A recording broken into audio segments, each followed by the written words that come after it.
Okay, he's on his way. When he gets going, we'll get that. I think while we're waiting on him, I think everybody here is just interested in making sure that the folks that we represent are afforded the highest degree of security possible, and so whatever questions that need to be answered or issues that need to be dealt with, we're looking to find those out. Mr. Chairman, would you come up to the table, please, and if you'll be if you would introduce yourself, we'll recognize you, and then if you have an opening statement, you'd be welcome to give that, and then we'll open the floor up for any questions. Is the mic on? Yes. Okay. My name is Benny Magnus. I'm the Arkansas Board of Corrections serving as chairman at this time. Thank you, Chairman Magnus. Do you have an opening statement or anything that you'd like to say before we open it up for questions? No, other than welcome the questions about the unfortunate incident we had at North Central.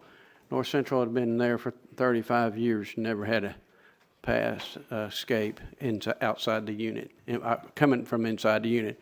So a lot of the staff members were devastated when that incident happened because they had a pretty good record. Okay, thank you, Mr. Chairman. Are there any members that have questions? Senator Love, is that you trying to be recognized? You'd light that sucker up and I'll light it up for you. You're recognized. Well, if you want to recognize me, that's fine. All right. Thank you, Mr. Chair. Chairman Magnus, was there any employees involved in this incident? Involved in the incident as far as helping Yes. Mr. Hardin? No, not that we can tell in our interviews or any other evidence we have been able to turn up so far. No. Okay, so no employee involvement at all? No. Okay. Other than not following policy and allowing the inmate out on the kitchen dock unsupervised or letting a gate open from the sally port. But far as being a part of the escape with Mr. Hardin, no. Can't find anything.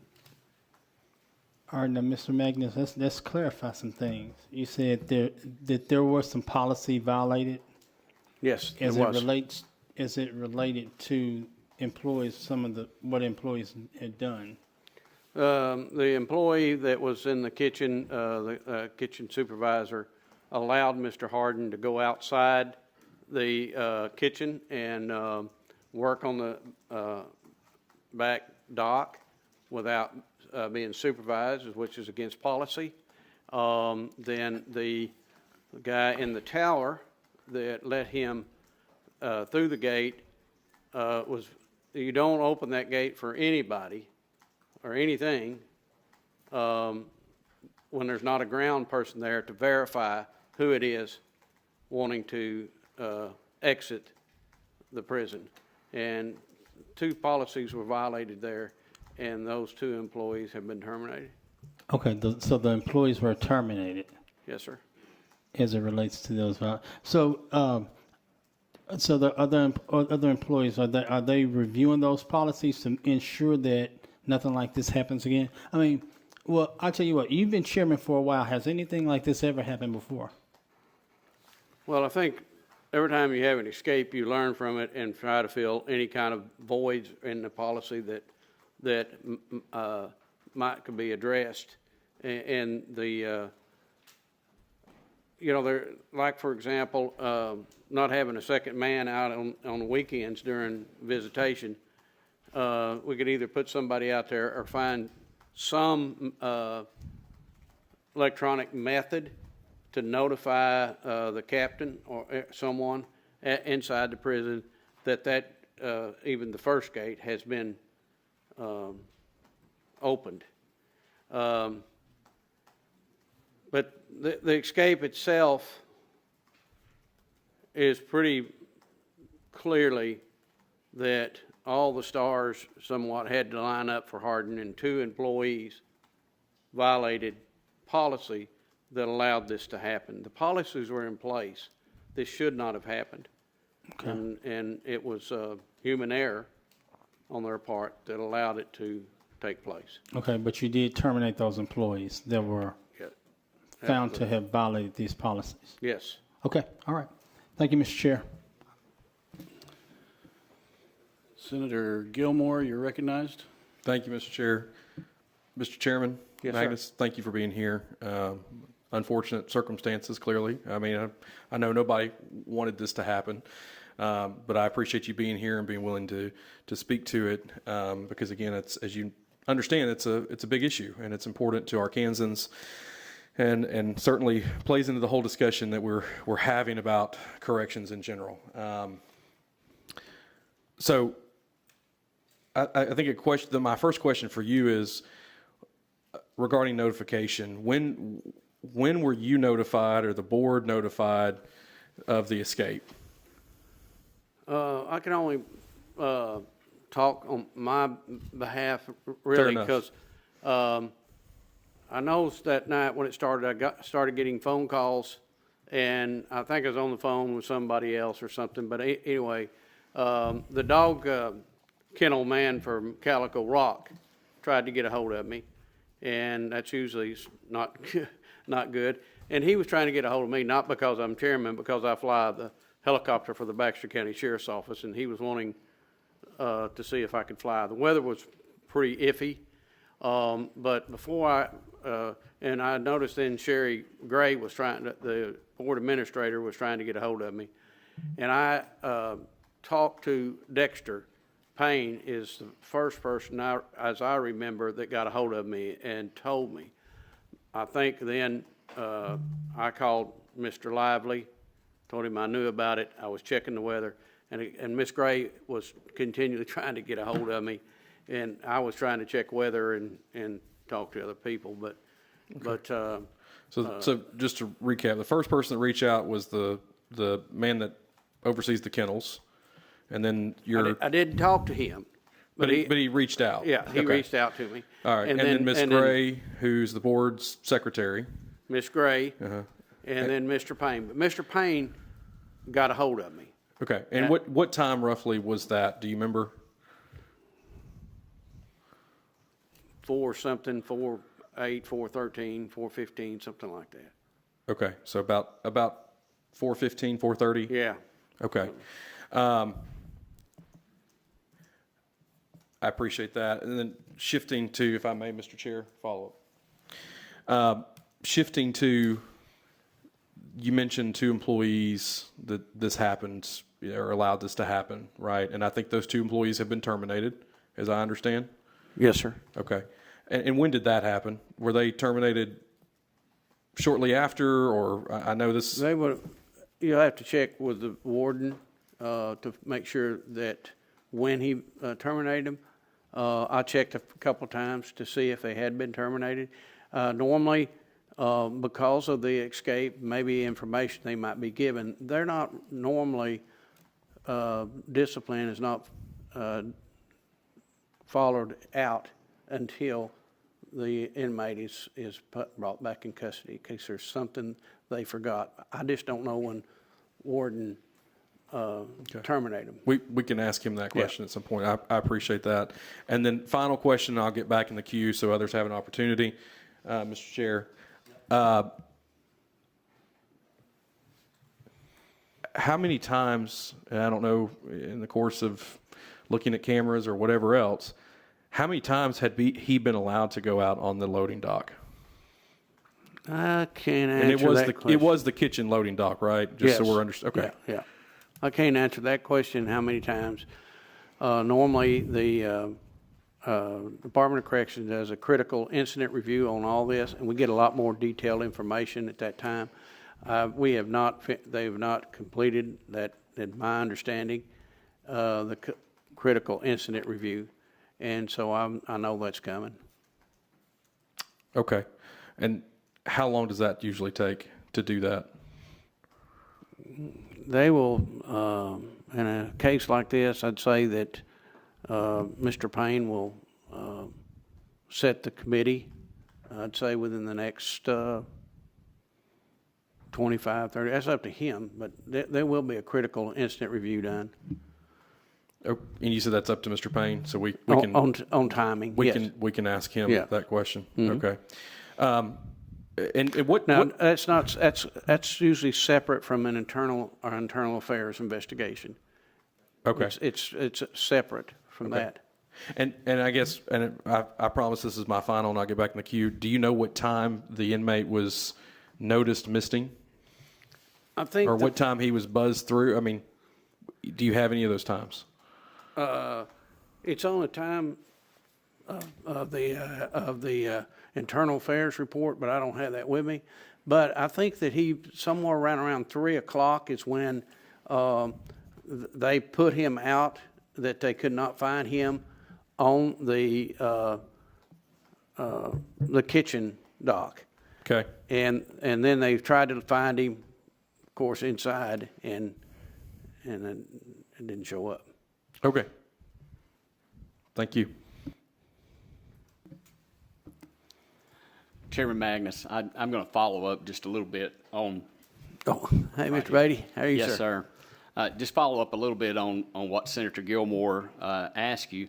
I specifically want to ask for your recollection of the events of May 25th when Hardin left the prison or was released from the prison.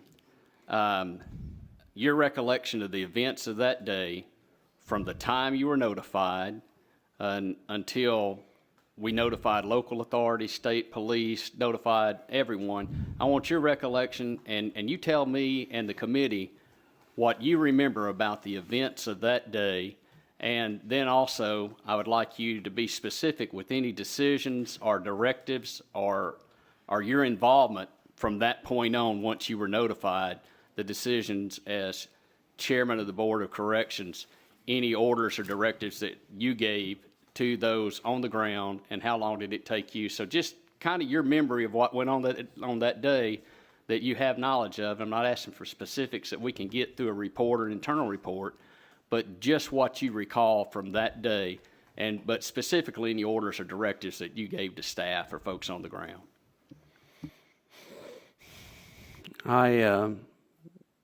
After I received the call, I started checking the weather, because that was the request that was given to me, could I fly. The weather was really, really questionable to be flying. But I went ahead and went to the site and started searching with the helicopter, and the weather kept deteriorating. And so it's at one point we also had a electrical problem in the helicopter. So I made the determination to cancel the flight.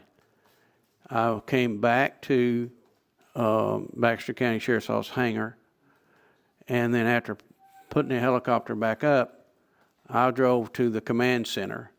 And in the command center, when I was there, it appeared to me that most everybody that Baxter County had officers there. I think I arrived at the command center somewhere around 7. I think it's in the documentation what time I arrived, but I'm going to guess somewhere around 7. And I stayed about, not in the command center. I went out and looked at some areas like around Moxican Creek, because Moxican Creek was flowing. It would have been, nobody could have crossed it. It was flowing that high. And I made a few passes by Moxican Creek, went up to a couple of roadblocks, see where the roadblocks were, see what staff they had. And then I went back to the command center and stayed for a while, and then I went home at about 2 in the morning. I know that the warden was there. Deputy Director Strawn got there when I was there. We went over the escape and some of the issues where the dogs ran and where I flew the helicopter, and if I'd seen anything. And some of that was given to Strawn to bring him up to date, but I wasn't the only one. It was the warden and other people that had been involved in there, in the command center operating it. And just one follow-up. You keep mentioning the command center, so I'm going to ask this question. Who was actually in charge, and who was the person in charge at the command center? Normally, the warden is until a higher ranking officer gets there, like Deputy Strawn, like that. And they'll, to give you kind of a idea, there's a room with will have all the maps and the area where the dog teams tracked, where aircraft flew, where all the roadblocks are, all the perimeter, and it'll all be on a big screen inside one room. And there'll be several ADC employees in there taking notes to who's coming and going, what roadblocks and what agency they're with and whatever. And then right outside the main room, there'll be usually a table there for all the different agencies to have their command staff there, whether it's the sergeant for the state police or whether it's the sheriff of Baxter County, whether it's sometimes it takes a little bit of, I think the second day the U.S. Marshals got there, or some of their representation, and SRT from our probation parole. But all those command, even the game and fish that is there, will be sitting normally at that table on the outside of the big room to work with their staff what is participating in the manhunt. Okay. Well, I'm going to ask that question one more time and maybe try to be a little clearer. Who was in control and who was the leader in that command center during this escape? Not normally or usually, because there's not a normal or usual in this. This is the first escape that I've seen since I've been in the legislature for 5 years. So who was in control at the command center, and could you be more specific? Warden Hurst. Warden Hurst was? Warden Hurst was in control of the command center. All right. Thank you, Mr. Chairman. Representative Rose, you're recognized. Thank you, Mr. Chairman. Chairman Magnus over here. Thank you for joining us today.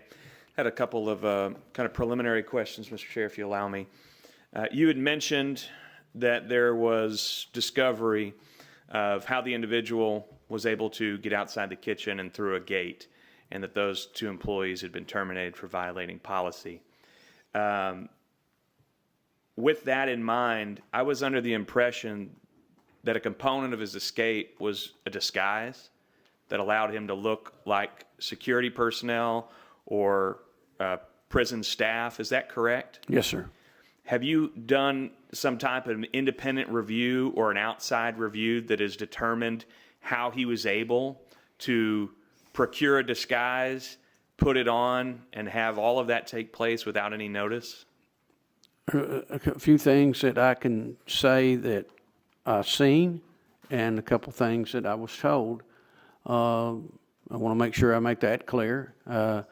It was my understanding that he became available to him a black marker, regular black marker, and that's how he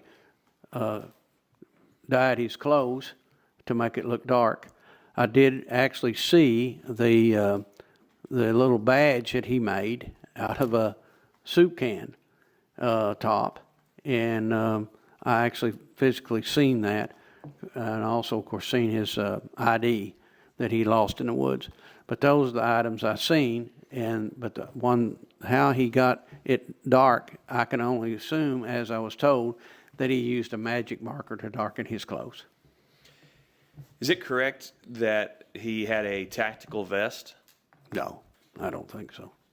Okay, so I'll go back to, has there been any type of independent review to determine that? I think that the internal affairs report, I haven't read that in there that I know of. I know that when we do a critical incident review, that will be found. I'm not sure, but I think that what they're talking about was a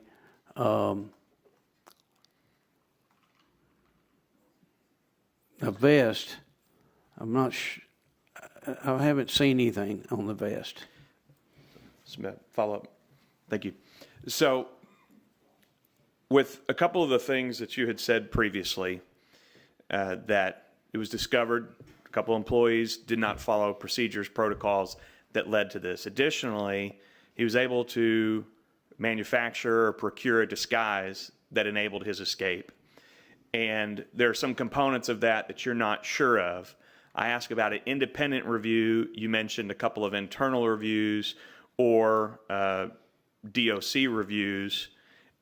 My question is, what is being done to ensure that this cannot happen again? You had said earlier that this was perhaps the stars aligning that led to this.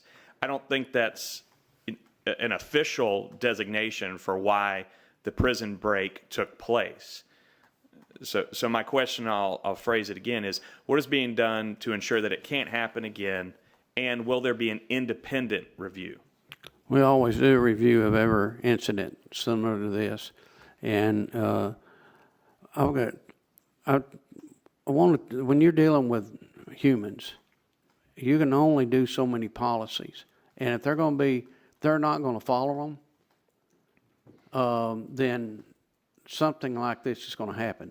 Now, if you ask me, is there anything to do to try to prevent it, I think that's what you're asking. I feel like that we either going to have to keep a second person on that back gate at all times, or come up with some electronic device that will notify the captain inside that gate has been opened. Somebody wonders why the gate need to be open. Well, it's for emergency purposes, to let an ambulance in, whatever it may be. It still needs to be open, but it has to be someone either back there that's on the ground, or we have to have some kind of device that will let the captain and the warden know that gate has been activated. I'll hop out of the queue after this one, Mr. Chairman. Should there be or shouldn't there be already in place some type of an inventory check or a review of a prisoner's quarters or cell to determine that they don't have contraband or any appropriate items that could be used as a disguise or any other form of assistance in an escape? We do searching for contraband constantly, all the time. And so that is already being done at every unit we have at all times to try to make sure there's not contraband for his drugs or weapons or something to allow them to escape. It's part of what they do. It's All right, thank you, Mr. Chairman. I'll jump back in. Thank you, Representative Rose. Senator Dees, you're recognized. Thank you, Mr. Chair. Thank you, Mr. Magnus. I've gotten a few emails from folks concerned, people asking me, are we safe? Are our correctional facilities secure? And I understand there's some concern, and this rightfully so got a lot of publicity, and people have concerns. But one email caught me off guard a bit because I didn't know the answer, and they asked a question about why are we sending some of the worst offenders to facilities that you described that we have policies in place where limited supervision is possible for murders and rapists and repeat offenders. So how would you respond to that? Why do we have criminals like Mr. Hardin even at this facility altogether? Mr. Hardin, North Central used to be what we call a parent unit. And a parent unit is one of the few units that were, when people come out of diagnostic, they go to what we call their parent unit. Sometimes for just 60 days, sometimes longer. Mr. Hardin, when he first came to us, he was, yes, it was a first-degree murder, but he had only 30 years. So our classification system said that he could actually go at that time to North Central. He was there 2 years, and then he got the charge of rape. Mr. Hardin prison records did not show anything in his prison record that said he could not be at North Central because he had never had a disciplinary. We do classifications every year. That's one thing I'd like to look at, see when the last classification he had that said he could still be there. But at the time he was placed there, he met the criteria under our classification system for him to be at North Central. Are there any other murderers or rapists at that facility today? Yes.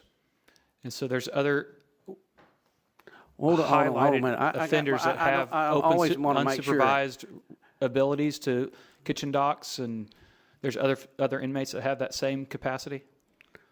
Well, I want to make sure. I never wanted to answer the question as truthful as I can. You asked me if there was any murderers there, and I do know there is some, at least 1 or 2 murderers at Calico right now.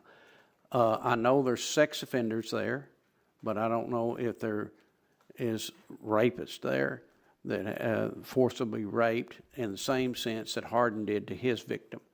But I do know there is sex offenders there, and there is a murderer or multiple murderers there at this time. And then trying to piece back what you said earlier, that, you know, this is extremely rare, and it does sound rare. I don't think we have a lot of people escaping, but you had said that this was some errors and stars aligning, and that very rare.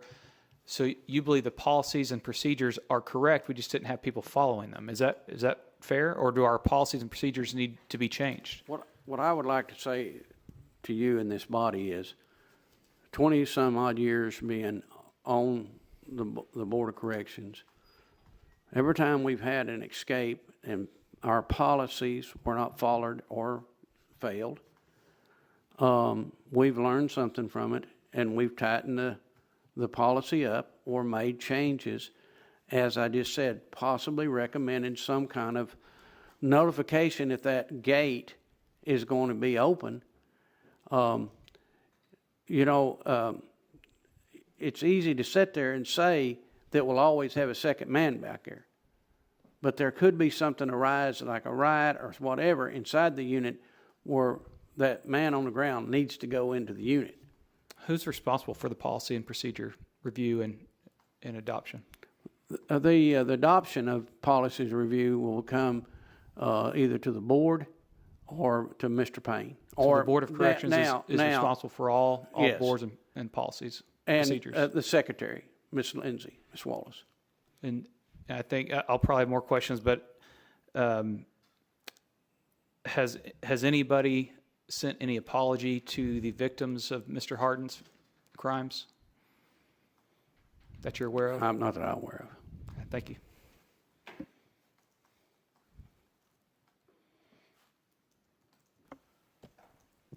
Thank you, Senator Dees. Senator Johnson, Blake Johnson, you're recognized. Thank you, Chairman, for being here. So in our I'm assuming this is not what is considered a maximum security prison. Is that right? It's classified as a medium security prison. So in a maximum security prison, how are those inmates that are equivalent with him, with rapists and murderers, how are they handled? Do they get to go into the general population? Do they get to do assigned duties? Do they, in the kitchen areas? And also in this medium security, do they have their own wing to be in? No, all the prisons, inmates are assigned duties like in the kitchen or in the laundry, whatever that may be, cleaning the floors, whatever. Whether it's a maximum security unit or a medium security unit, inmates do the kitchen, the food, the whatever. So it wouldn't make a difference in that sense what level of security facility is. Inmates are still doing the day-to-day running of the prison. So, I mean, just as a lay person, a citizen, and sitting where I sit, I think you could you not do that with the other inmates that are in the prison that are not in a maximum, at a maximum level, or that are not murderers or rapists? I mean, can you not have those other inmates do those duties? Yes, sir. Again, there is policies that if followed, that whether they're in there for homicide or what they're in there for, they should not be able to breach the facility and get out into the public. And the policies are there in place for this not to happen. I can't stress any more than that you had two people, unfortunately. If either one of them would have said no, if any of them would have stopped, Mr. Hardin hadn't got out. But we have people that come to us that are convicted of drugs, let's say. They're a constant problem every day. That behavioral problems. And we have people there that are convicted of a homicide that work in different parts of the prison and never give the staff any trouble whatsoever. So that's why you have a classification system. That's the reason that we have just, the board had just voted to study our classification system. It's part of Protect Arkansas. And so we're re-looking at our classification system and see if that there's a better, something better or different that we can use. But I think it's hard to sit here and testify and tell you that we shouldn't have somebody that's convicted of a homicide working in the kitchen, because there is all the time. And we don't have a problem with it. Well, whenever I was giving my parents problems, the ones that give the problems would be the ones that worked the most. That's what the dad's theory was. And that's, I guess that's what mine would be also. But Well, they stopped letting us do that several years ago. Yeah, it's just a voluntary mandate, so I appreciate it. Thank you. Thank you, Senator Johnson. Members, in the sense of time, I want to remind everybody that we do have 7 or 8 other witnesses to hear from. So I want to make sure you have time to answer all of your questions answered. If you feel like this is the place it needs to be asked of this witness, of the chairman, please do so. But we all will be hearing from the warden next, and then the director of the department, and so we'll keep going though. Senator Gilmore. Thank you. And I actually appreciate you bringing up the classification. That was a big component of the Protect Act, because of it matters where we house people. It matters who they're housed with. It matters that we understand and have risk needs assessments. These are things that we've had conversations on in the recidivism task force, of which you participated, and I appreciate that. These are all things that need to be looked at, and I think these are a lot of things that we've talked about before, and I think that are still in limbo with as regards some of the risk needs assessment. And I don't know when the last time that was looked at from this particular inmate standpoint, but I do think that it is important that we get that handled and addressed. My question to you on on this. We keep talking about the two people, and clearly there was a failure of these two individuals. They've been fired, appropriate action, I think, taken. But do we believe that this was more systemic than two people? Because I'm trying to, and I'll elaborate, and you can answer, because if an inmate has gotten a marker to dye some clothing, one would stand to reason that probably he's got ink on his hands. How did he get the clothing? Did he sew it? Did he put it together? How did he do that? Was there an inspection of his particular cell and bunk? I just, from my standpoint, I have a hard time, and I hear what you're saying, and I understand that there are two people certainly to be blamed in this regard, but I think that there needs to be a more comprehensive look at this, because, I mean, what are your thoughts? Do you think it's just more than two people, or do you think the two people is it? I think that it's the staff, day in and day out, do an unbelievably great job. But a lot of, not North Central, but a lot of places are overworked. They don't get to do some of the checks they probably, I don't say need to, because, I mean, if a T-shirt comes up missing, or that was his T-shirt. So that was his T-shirt he blackened.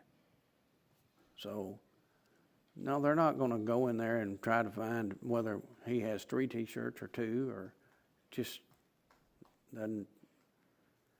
They're trying to find contraband and other items, weapons that they can use on other inmates and staff. Okay. Well, I think my final question, I'll move on because I know for sake of time we need to move on. When did y'all take the vote on the classification? Before or after the escape? No, it was before escape. It was in-person meeting, if I remember correctly, before the escape. Okay. Thank you, Mr. Chairman. Mr. Chairman, one thing I was taught that when I testify, only answer the questions that is asked of me. Absolutely. So I'm going to break my own rule. I want to tell you all something, and I'm going to make it, because you asked me about who was running the command post and everything. Over the last 50 years, I've been involved in law enforcement. Last 35 years, I've flown a helicopter.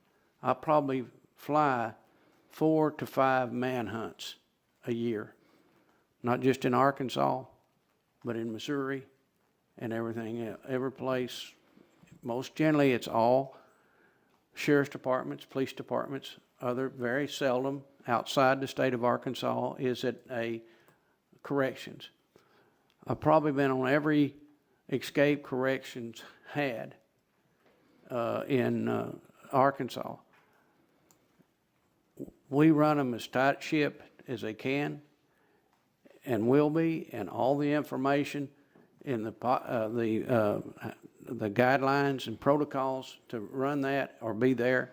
And I didn't see any difference in that night when I walked into the command post than I've walked into many others.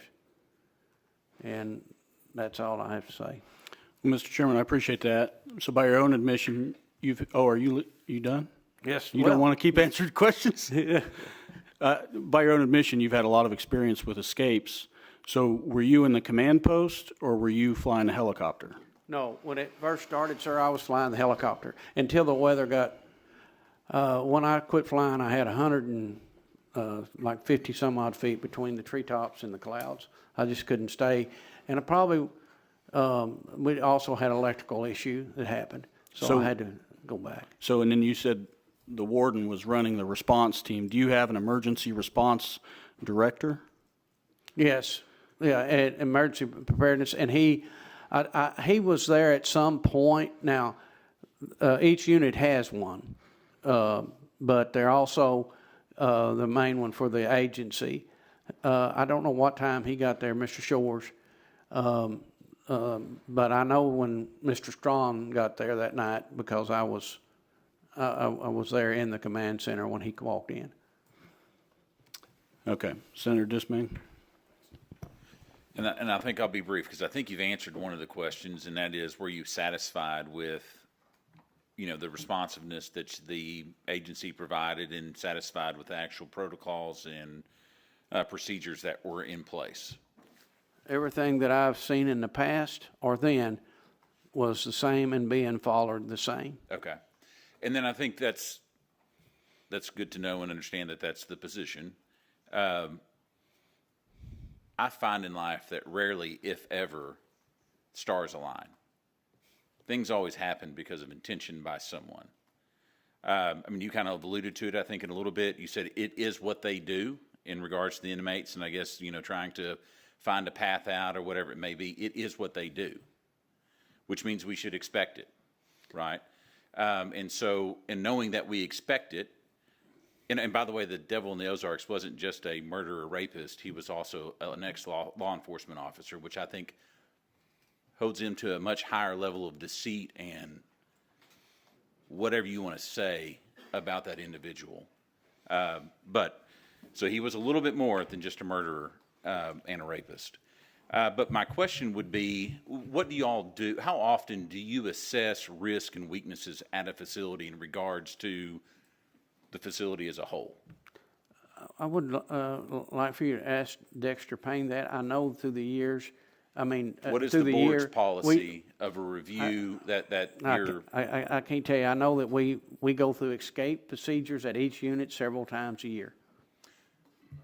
But how often do you assess the facility?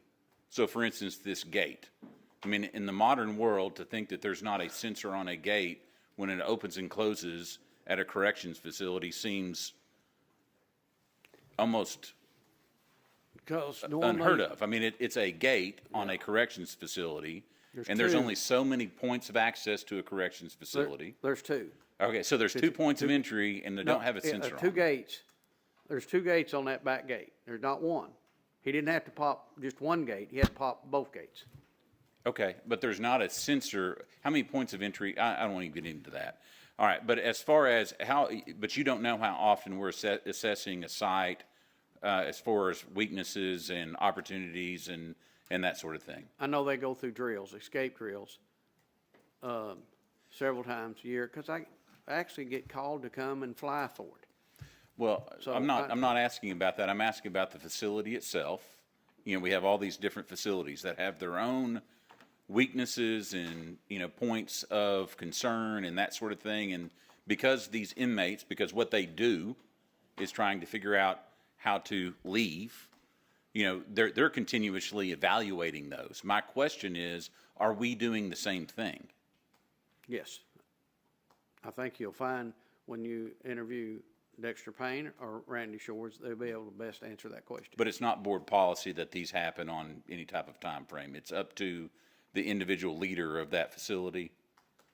No, I think they'll be in policy that they have to do it ever so often. And they're going to say, more. It's what you're asking is review, and I'm saying it's an escape drill to go over all their policies and procedures to see if there's anything there that they need to do. So, but all the potential routes, the escape points, hey, there's high water at this, there's, all those things are already mapped out, and everybody has that on hand when they're sitting in that room deliberating and where they need to go and where they need to send manpower for an escape. Absolutely. Okay, and so that's a written type thing that y'all have in place for Calico Rock, and we ask for it. We're going to be able to take a look at that. Notifying each agency, whether it be Israel County, Baxter County, any other counties around, state police, there'll be a notification there and a procedure to notify them and document the time they're notified. I'll ask. I'm not going to ask you because I don't think you know the answer, and that's okay. Part of these questions I get. I was more concerned about whether or not you had a policy in place requiring review of the risk and assess risk of a particular facility. So thank you. Senator Clark, you're recognized.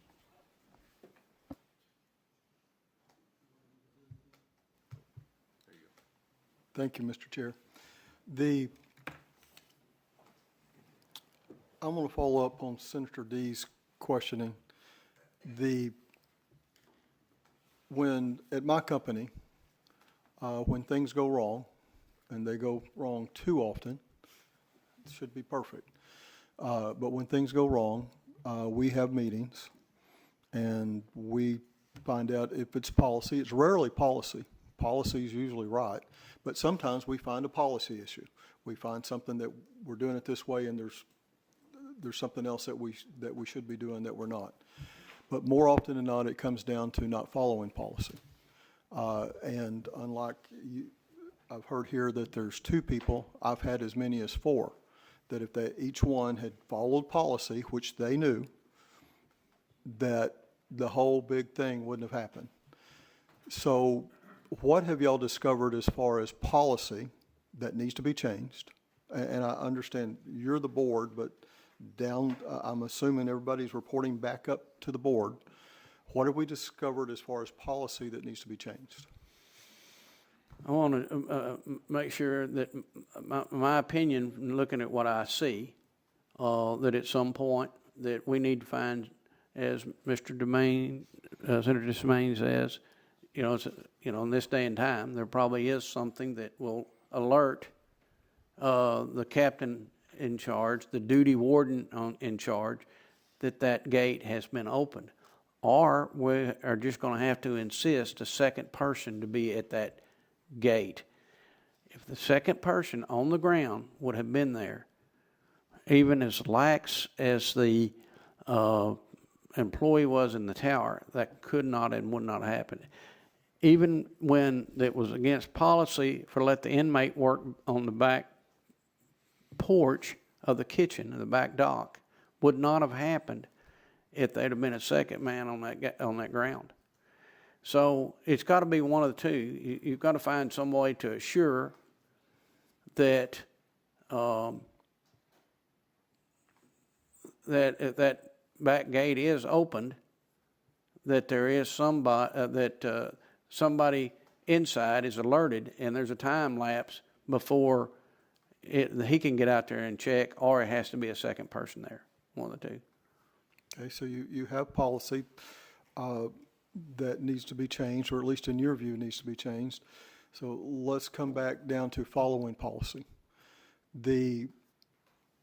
I've got a great staff, and I think they do a superior job to other people that compete with us at what we do. But still, like I said, we've had as many as 4 people not follow policy in order to have the problem that we had.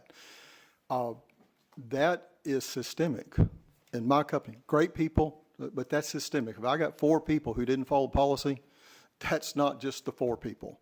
That's a problem beyond that. So if you've got 2, is that not systemic? No, sir, I don't believe so. You don't think there's more? No, I think the problem, a lot of times, working in corrections, staff get complacent that on dealing with the inmates. Mr. Hardin, for example, had never had a disciplinary, never had one. So they get to thinking they're like, it's either that they get complacent dealing with them, or they're lazy, one of the two. And this should not have happened if either one of those would have done their job. Either one of them. Is it extemic from the rest of the staff at North Central? You can't convince me that. There's no way. They're dedicated people up there, just like we have in every facility. Listen, I don't know if Senator Domain was saying it a while ago, but I was taught by an old-time sheriff exactly what Senator Domain was saying. That you're worried about your car payments, you're worried about your kids, you're worried about this, you're worried about that. The only thing an inmate's concerned about is trying to get out. That's it. But I can tell you that anytime you start not following policy, every escape we ever had in ADC, is because the policies were there and they did not follow them.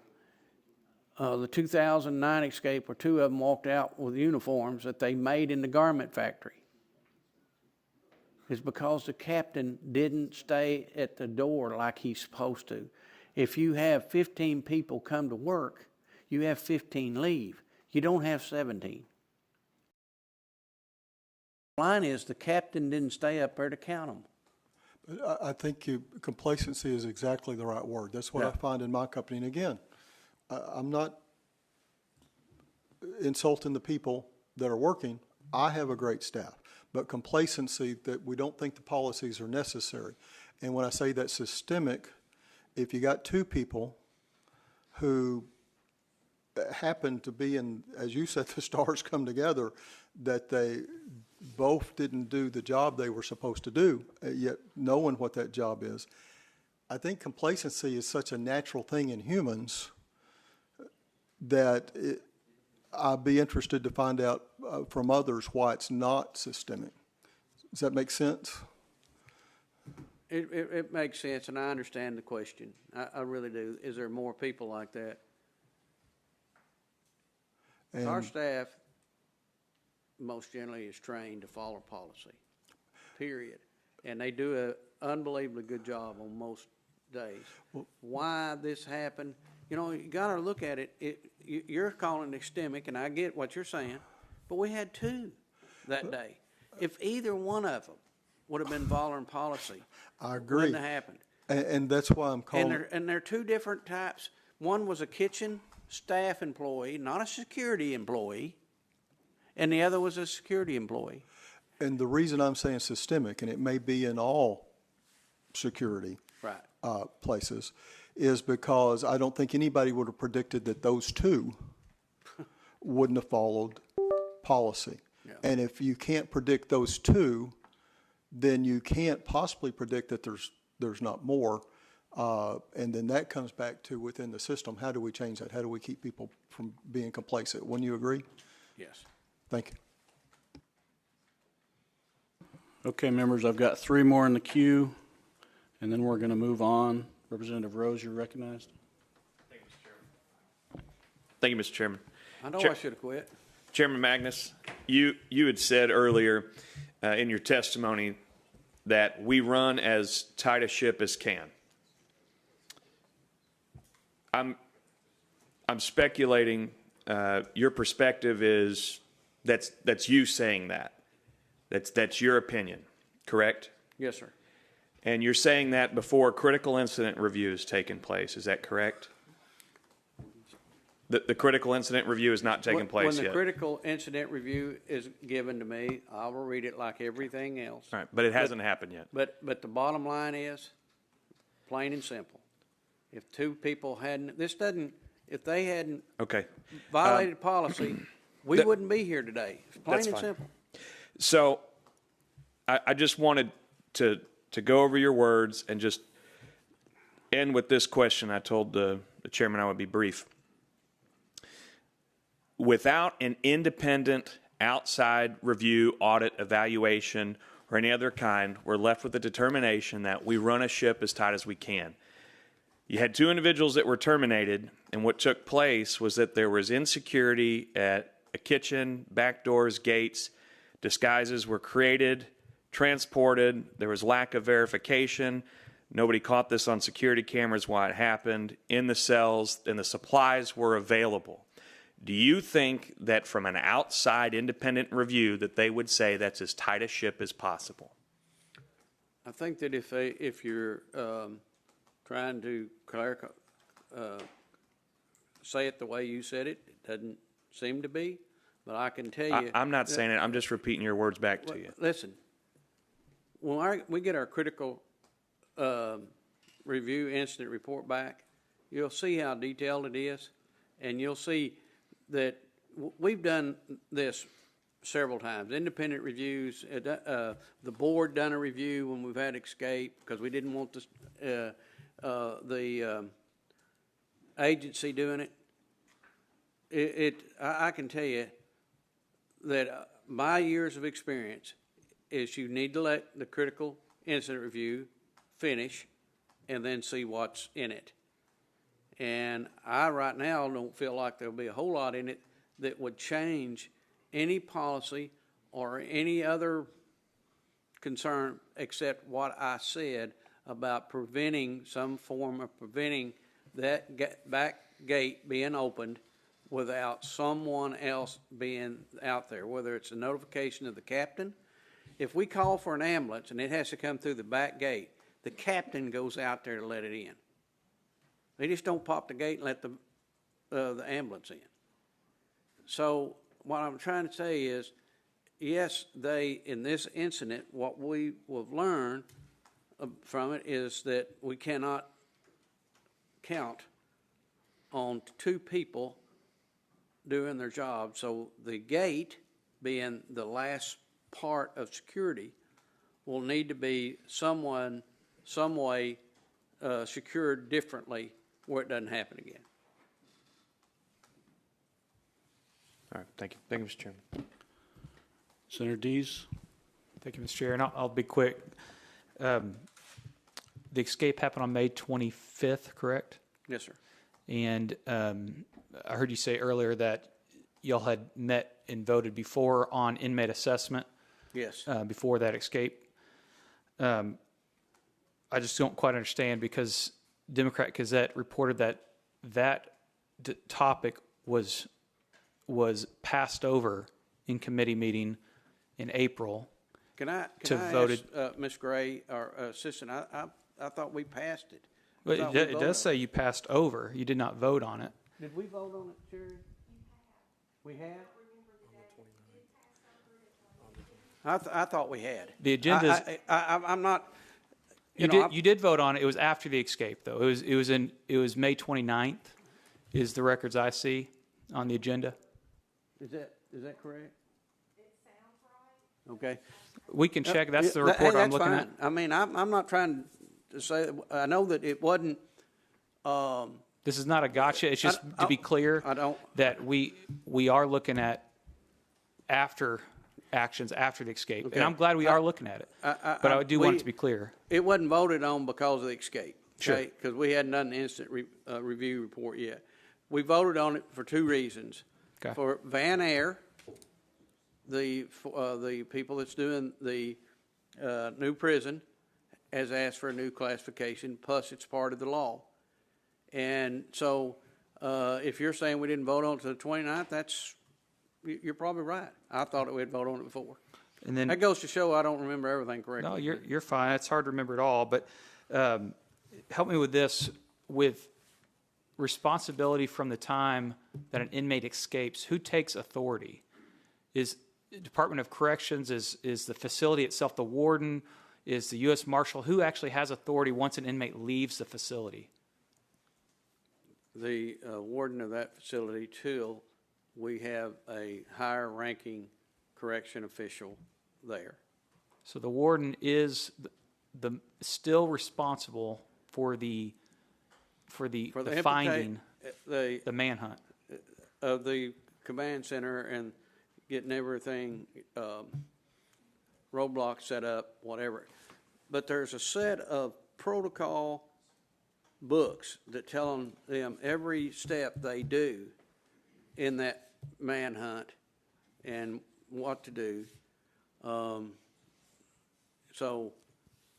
there's, like at Calico, it's pretty obvious there's preconceived where roadblocks need to be set up. One of them would be at Calico.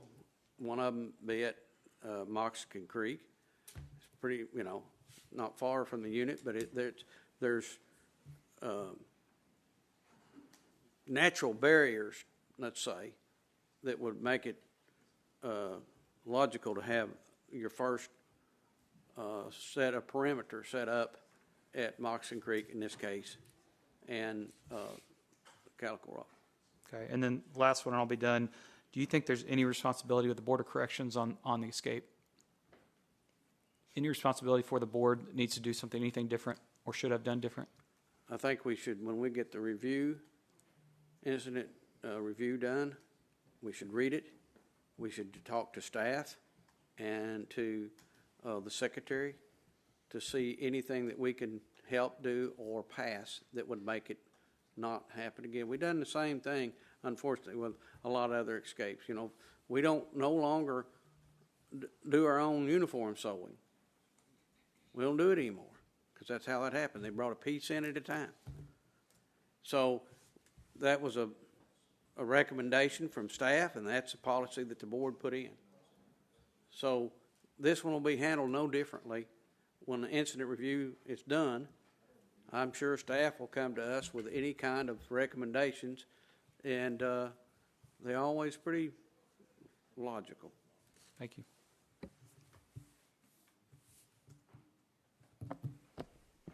Representative Richmond?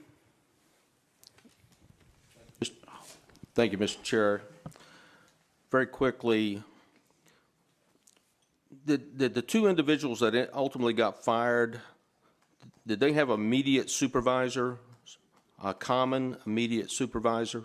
Yes, a lieutenant, is my understanding, yes. What disciplinary action did he receive? He did not receive any disciplinary action because he was part of the trying to find what happened, the escape, and he wasn't notified until one of those, I think it was the food service guys that called him and said, hey, I let Hardin out on the back dock. I went out there, he's not there. So then him and the supervisor made a search. They even called the guy in the tower, and the guy in the tower says, I hadn't seen him. Well, you were talking about complacency. If he's a supervisor or immediate supervisor and then the supervisor himself, you know, complacency is the number one killer on the battlefield. It causes more problems than what most people will ever recognize. But the way you get around that is with good leadership, good supervision to make sure people are doing those things they're supposed to be doing. In other words, why is this guy on the dock? Why don't we have two people at the gate? So I don't really understand why there wasn't some kind of disciplinary letter or something else put in there. And I only say that because, you know, hindsight's 20/20. There's no reason to go back and do it. But in the future, your standard operating procedures or whatever else you may have should have some actual supervision that you go around and you check on your people and you make sure that they're doing their job properly and look for those kind of complacency issues. Would you not agree with that? Well, sir, during the time of the escape, in fact, even after the escape or visitation was going on, that is a manpower drain for visitation. And in fact, when they declared an escape, they wouldn't let the families that visited the inmates, they couldn't let them leave till they cleared everything out and got enough staff there to take care of it. But so the staff and the lieutenant probably and the captain was probably very busy or with trying to maintain security with the visitation, make sure no contraband, no this, no that. Well, I appreciate that, but are you telling me that this is the only time or the first time that that particular inmate had access to the back dock or No, something sir. else? Well, see, that's No, what no, sir. I'm saying is that he probably had been out there before, probably on several occasions, and the supervisor, if they're doing something other than just sitting on their, you know, doing other things, I know they're busy. I understand everybody's busy. But if you have a certain responsibility for individuals and how they perform their duties, well, that's part of your job too. And that's what I'm getting to, and I think that maybe some emphasis on training and stuff like that in the future might help correct that. I'm not interested in guilt or anything else. I'm looking to the future at what could possibly solve some of this, and I think better supervision, that if you're going to get paid the big dollars, which I know there really isn't any big dollars involved in this, but if you're going to get paid extra, then do the extra work. Thank you, Mr. Chair. Chairman, I have one question. I'm going to go back to something I've asked and hit on a couple of times because it's still not clear to me. When I ask about who was in charge in the command center, originally you said, well, it's the warden until somebody of higher rank or seniority, someone with a higher position arrives. So it sounds like that leadership was changing in and out by who walked in the room. So to be more specific, when you were on site, were you in charge? Were you the man? No, sir. You never were. No, sir. It's not set up to that way for the chairman of the board or any board member try to run a manhunt. It's just, I have experience, but a lot of the board members doesn't. There is no way a board member needs to be telling staff that train on how to conduct a manhunt what to do. That's just not, that's just not proper, and I wouldn't expect any board member of this board that would ever do that. I agree with you 100% on that. Were the people in that room, did they have that same opinion that you weren't the man, that you weren't making decisions? Did they feel like they could discharge their duties and they didn't have to get approval or a thumbs up to move forward with what was going on there? Was it clear line of communication of who was in charge at all times in that command center? For me, my opinion, it was. Now, also, I will ask questions of what's, of the escape. I'm sure some of the people were telling me how they thought he got out, showing me the badge he made that they'd already recovered. But at no time should a board member interject himself in what the professionals trained to do every day. I feel like I'm safe to say that I'm a little bit different, and it's not the title. I go to them all the time. I mean, unfortunately, I go to probably at least 4 manhunts a year, in whether it be Boone County, Baxter County, Carroll County, whatever it may be, Howe County, Missouri.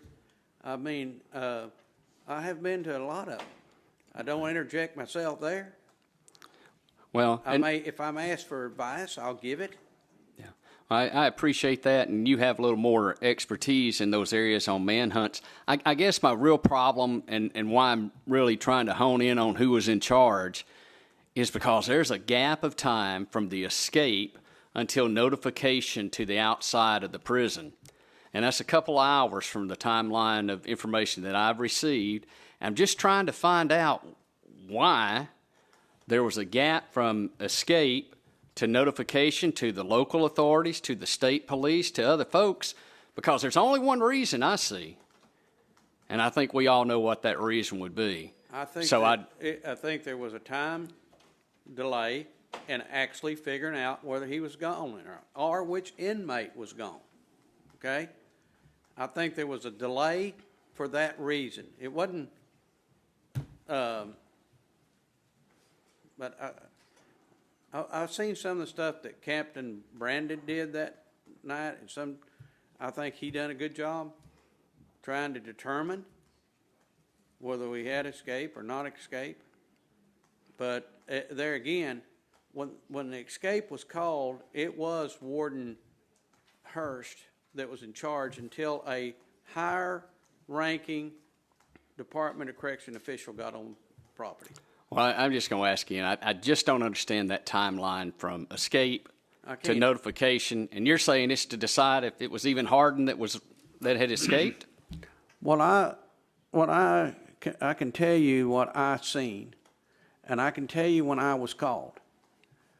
I know that when I got to the flu, I heard different agencies talking on the radio. I have 4 radios on the aircraft to listen to 4 different agencies. I heard many different agencies on the radio. When I got to the command center, I know there was some talking about the state police having their drone there. So I know there was the agencies that needed to be called were called at some point. Whether there's a delay or not, I can't. Well, I can't tell you.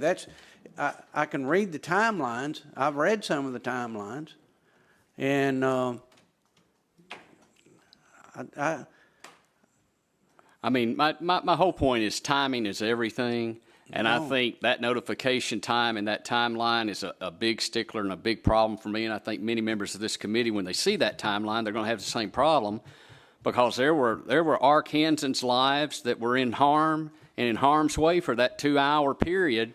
That we're just, thank God that Hardin didn't run into someone outside those prison walls and harm someone. And that's what we're agitated about. That's the big issue with me, is who was in charge and why was there not notification sooner? And maybe someone can answer that today. I can only tell you, when I was notified and when I finally got in there, all the agencies that I felt like should have been notified, I heard them on the radio. Well, And so I can't, other than that, I can't well, tell you. I'll just say I thank you for your testimony and taking time to come today, and hopefully we'll get some insight and some answers and maybe get a tighter ship moving forward. Mr. Chairman, again, we want to thank you for coming today. You mentioned several times that this was not a systemic issue, but when you look at all of the chain of events that led to him walking out of open gates, we misclassified him, or I should say you misclassified him after his first conviction. His second conviction, change in classification, wasn't communicated to the prison, so he was in a facility that was not appropriate for his needs. Your staff let him have access to the parts of the prison that he shouldn't have had solo access to, multiple occasions, enough occasions where he was able to requisition paraphernalia and contraband in order to make himself a uniform. You don't make yourself a uniform out of a t-shirt in an afternoon when you got to color the whole thing with a marker, unless you're there for 3 or 4 hours, which an individual who's supposed to be in max custody shouldn't be in for 3 or 4 hours by himself without supervision. And then he was able to walk out. Maybe you could say that if the guy up in the tower hadn't opened the gate, that was a failure of, he didn't follow policy. Well, if the 17 other policies before that had been followed, it wouldn't have mattered what he did. And sometimes I feel bad for that guy because he should have never got to the gate. So I think we've got major issues here that need to be dealt with, but we do appreciate you coming and sharing your thoughts with us on it, and you're free to leave. Thank you. And we would ask that you go ahead and vacate the premises. We are going to move on to Warden Hurst.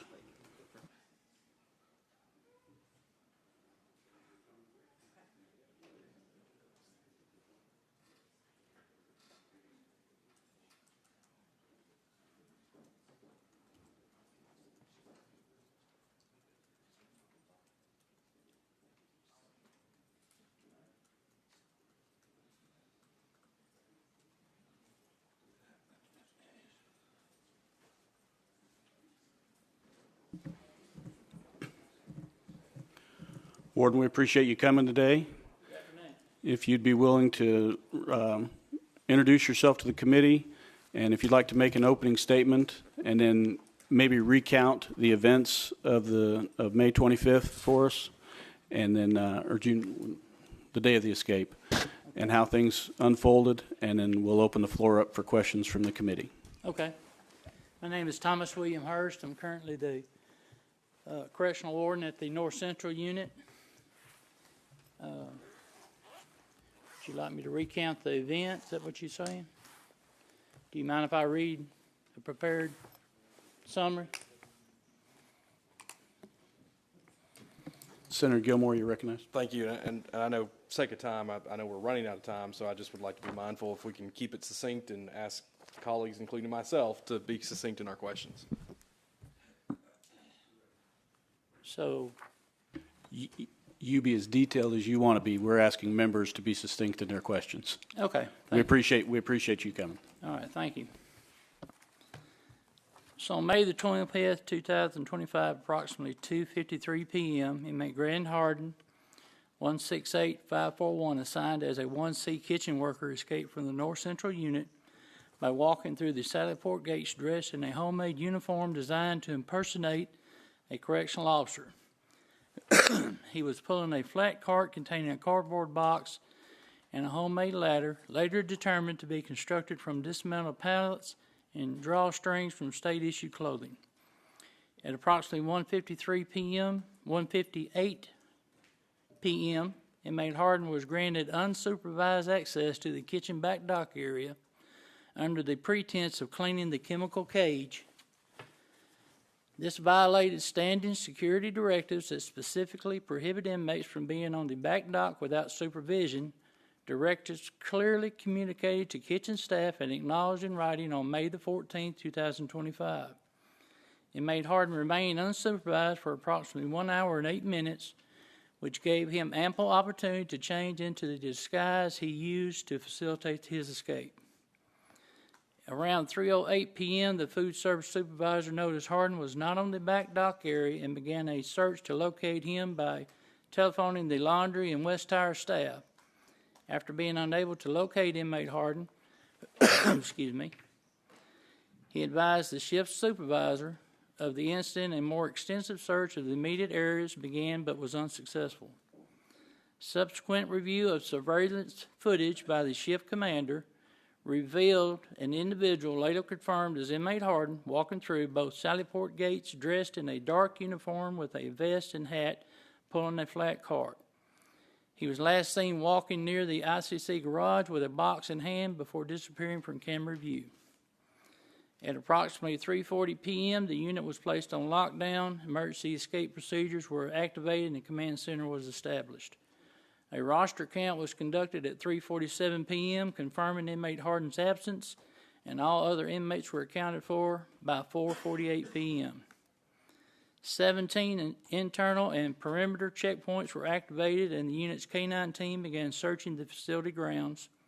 The box seen on the surveillance footage was located behind the ICC garage, and the homemade ladder was found nearby. A facility-wide investigation into the breach identified critical failures in protocol.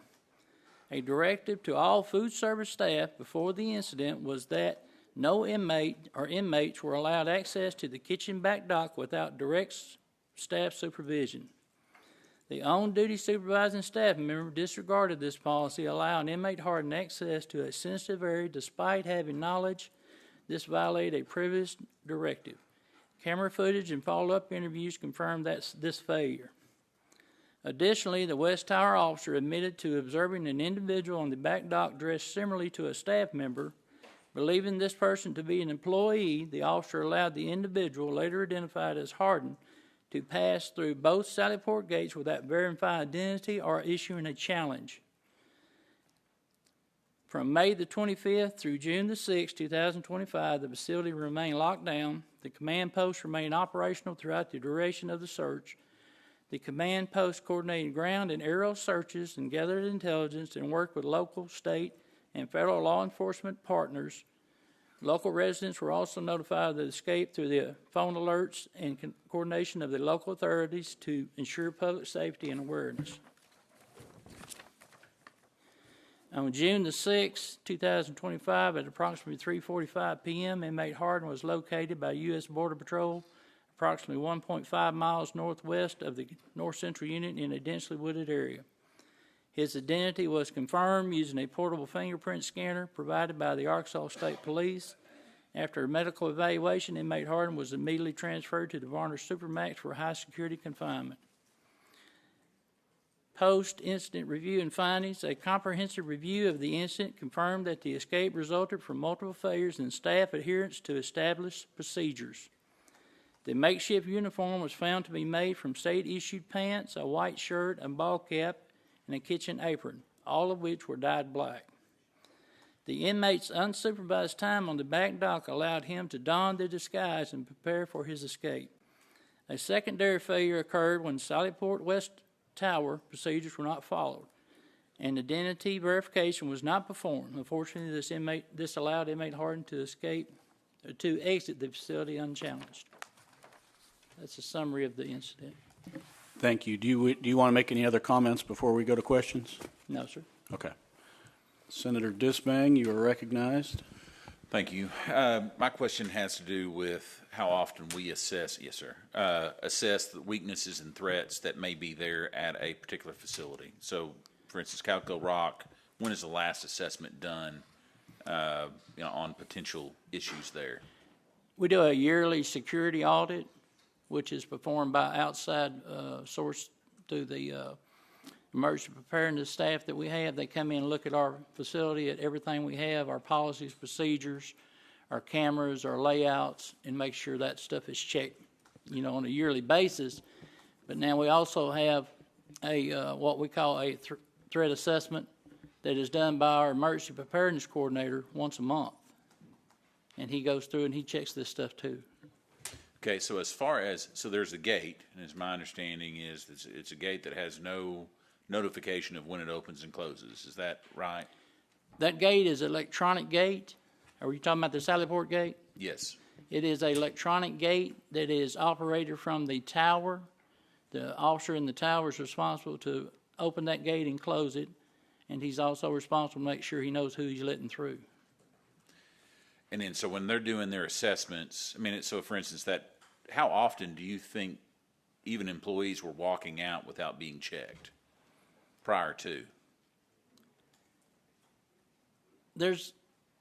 I don't guess I understand the question, how often employees walk, Well, it almost feels like we're saying that we had a one-off incident on the dock, and we had a one-off incident with, someone disguised as an employee walking through. yes. Clearly, they weren't one-offs.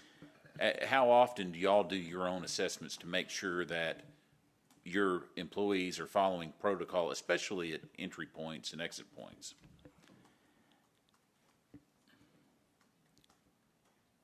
We have seasoned staff, and the staff that's on these positions have post orders they are to follow. They're signed for these post orders daily. We have people that work at the Sallyport gate itself, but this was on a weekend. This was on a Sunday. The incident that took place, there should not have been anyone coming through that gate at that time during what was going on. And that's a fail on our part for the officer. Yeah. But the checks that we make, we periodically check the people. We have people assigned there that checks the people that come out. If the person doesn't know who it is, their post orders require them to contact the supervisor to get clarification and also clearance for that person to come through. They're not supposed to just pop the gate and let them through. Okay, when they do their assessments, and so who's the outside entity that does the assessment on the facility annually? Okay, that is our emergency preparedness section that we have with ADC. I thought there was one you contracted with that does an independent, and then you've got an emergency preparedness that does it monthly. No, sir. No, sir. Okay. I may have misspoke on that. We have our emergency preparedness division, which is Major Shore's division, does security audits on all the state facilities, all the state units. So it's not independent then? Well, they don't work at that unit. Well, but it's not independent of corrections, which is what my assumption was when you said it. I thought you had a third party come in and do a true threat assessment and, and identified points of weaknesses or whatever it may be. So do they test then the procedures, or do they just look at the procedures and say, well, this is followed, everything's going to be fine? They look at our policies and our procedures. Okay, but there's no actual testing? They look at our practices too. Okay. But there's no testing of those procedures to ensure that they're being followed?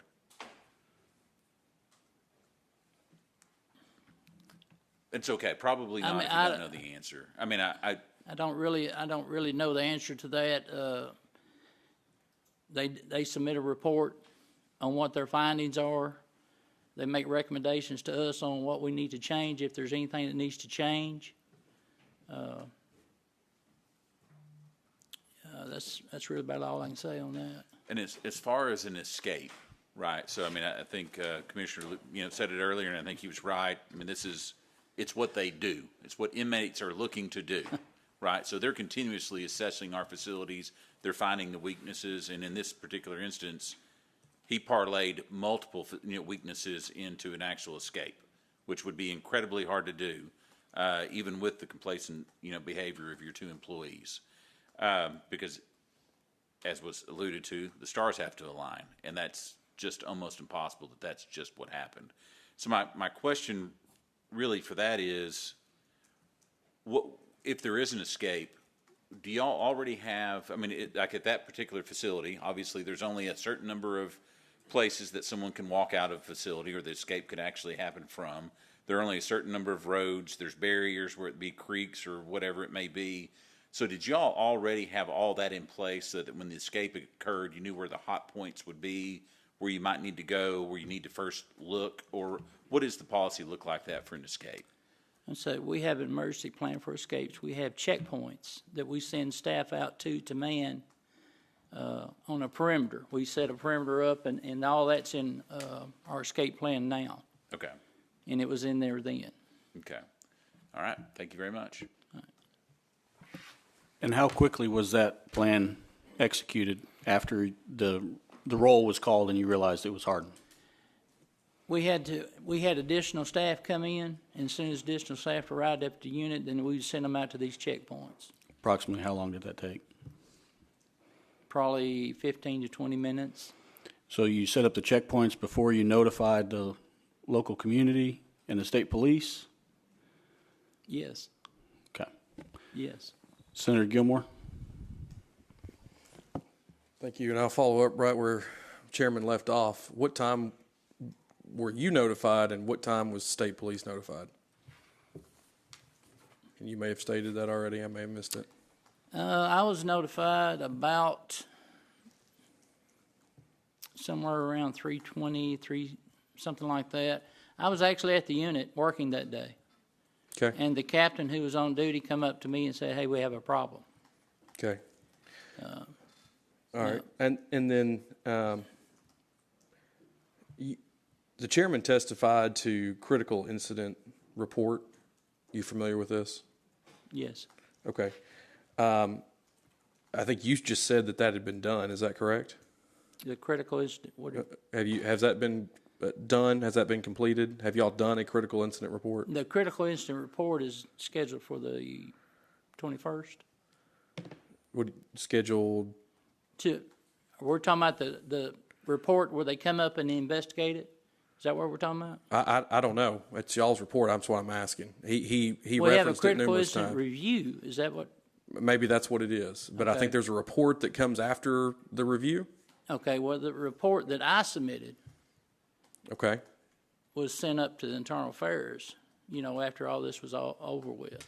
The critical incident review is what I'm talking about now, is where we have a team from ADC that comes in from the other units to look at what happened, determine, what we did good, what we did bad, Yeah. make recommendations on any changes we may need to make. And you said that's scheduled. That hasn't happened yet. The critical incident review hasn't happened yet. Okay. All right. So, we keep talking about how this happens. I know it's been mentioned, there were two people that basically failed. Do you know what the tenure of those two people were? Were these longtime employees? Were these new people? Were these? The officer in the tower was a 5-year veteran. Okay. The officer in the kitchen had been there, I believe, over 3.5 years. Okay. So these are people who've been doing their job for a little while. Yes, sir. Okay. You referenced a ladder that he walked out the gate with. Is that correct? Yes. How did he make that? Did he make it on the way to the gate? Because he had to store it somewhere. It was on the back dock. He fashioned this on the back dock area when he had that time period out there by himself. So how much time was he out there?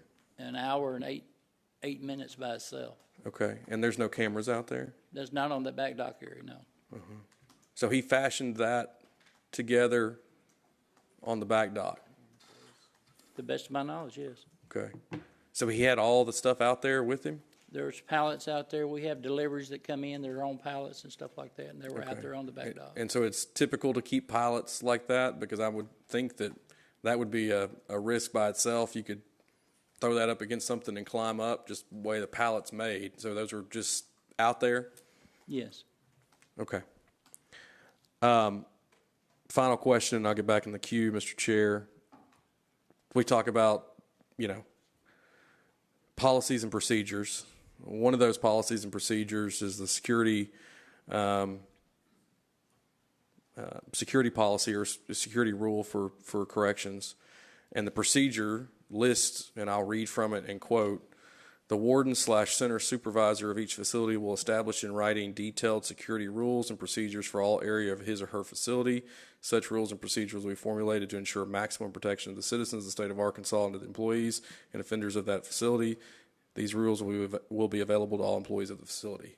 Is that accurate? Yes. Okay, so you have these procedures, and you are the ones that you as a warden write that procedure, correct? These are policies that are already established.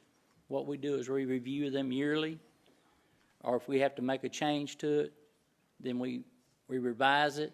But these are already been in place for years.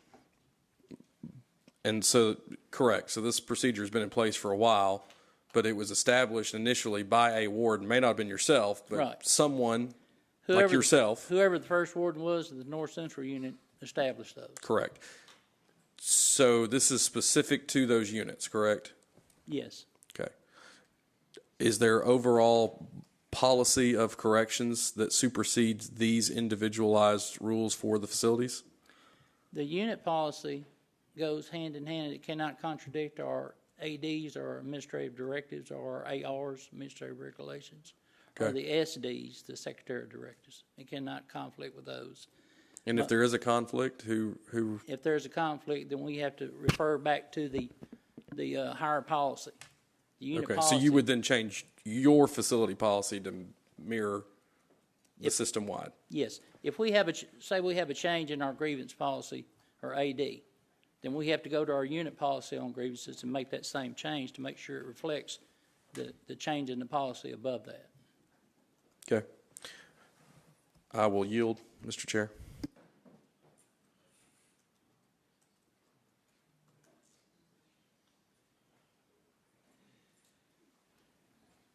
Senator Boyd, you're recognized.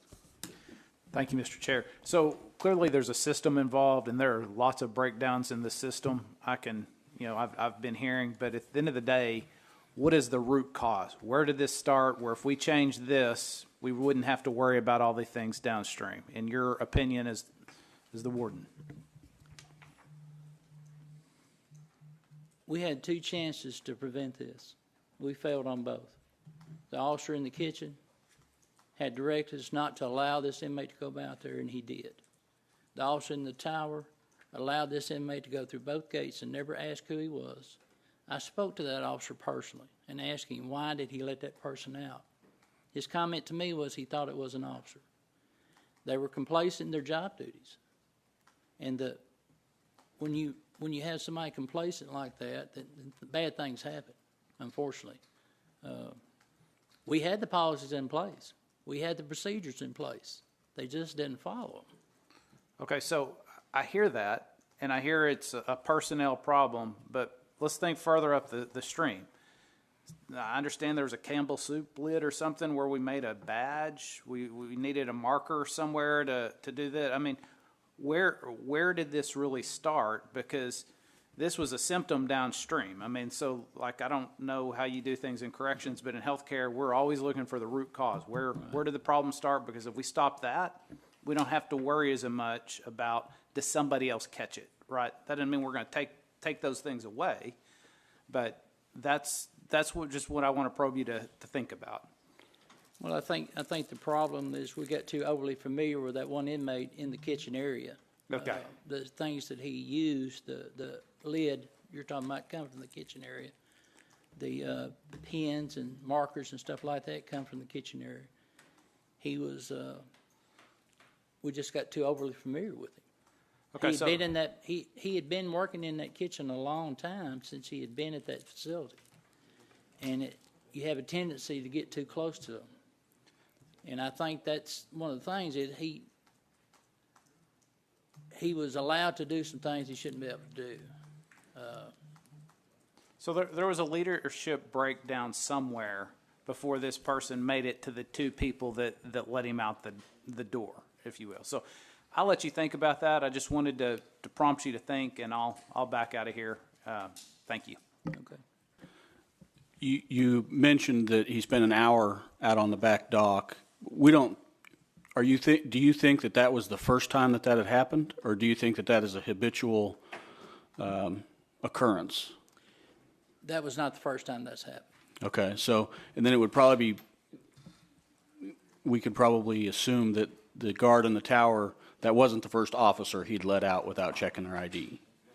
I mean, it probably wasn't the very first time he'd done that, right? Well, I can't say that for sure. Yeah, because thankfully no other prisoners got out. Right. But, so does the guard in the tower have a supervisor? Does the kitchen employee have a supervisor where they say, hey, how's things going today? Where's your inmate? Yes. And everything had been going great up until that point, or was there ever any other reprimands that occurred? No. Not There was no other reprimands? No.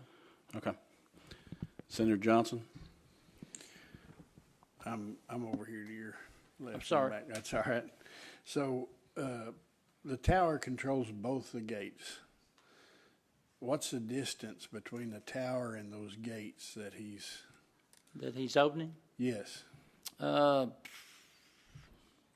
feet. So visually, he ought to be able to see that person pretty well, right? He's as close to me and to the chairman. Okay. So, I mean, this can't. I mean, even what you've said, it can't be a one-off. And there was some comfort level with the employees in the kitchen because he devised this plan, and I don't think he dyed the clothing while he was out on a dock for an hour. You know, he had the plan. What was it? A chemical clean out or whatever. There was a chemical storage room on the back dock area. He was assigned as a chemical clerk for the kitchen. Okay. That would have been one of his areas to clean, supervise though, not by himself. Supervised. He should have. Somebody should have been there with him. And you know, I add this to it. At the time when all this was going on, that was not a critical task. And the officer should have understood that's not something that had to be done right that minute. Yeah. He could have waited till he could have went out there with him. Yeah. But Well, whenever I'm thinking of somebody in a tower, it's not 20 foot. You know, I mean, I'm thinking somebody at a great distance that you would need a camera system to be able to see. That's I was asking that question is I wouldn't have assumed a tower guard would be 20 foot from this occurrence. So appreciate that answer.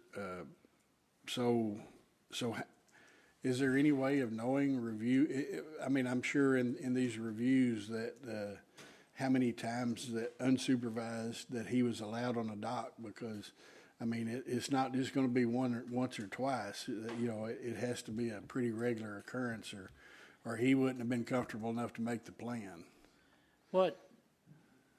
what caused this directive to come out was myself and the deputy warden had noticed approximately a month before this that they were allowing the inmates to go out there unsupervised.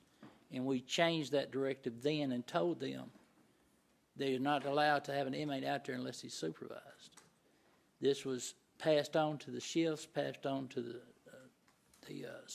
food service supervisors. That's what changed that.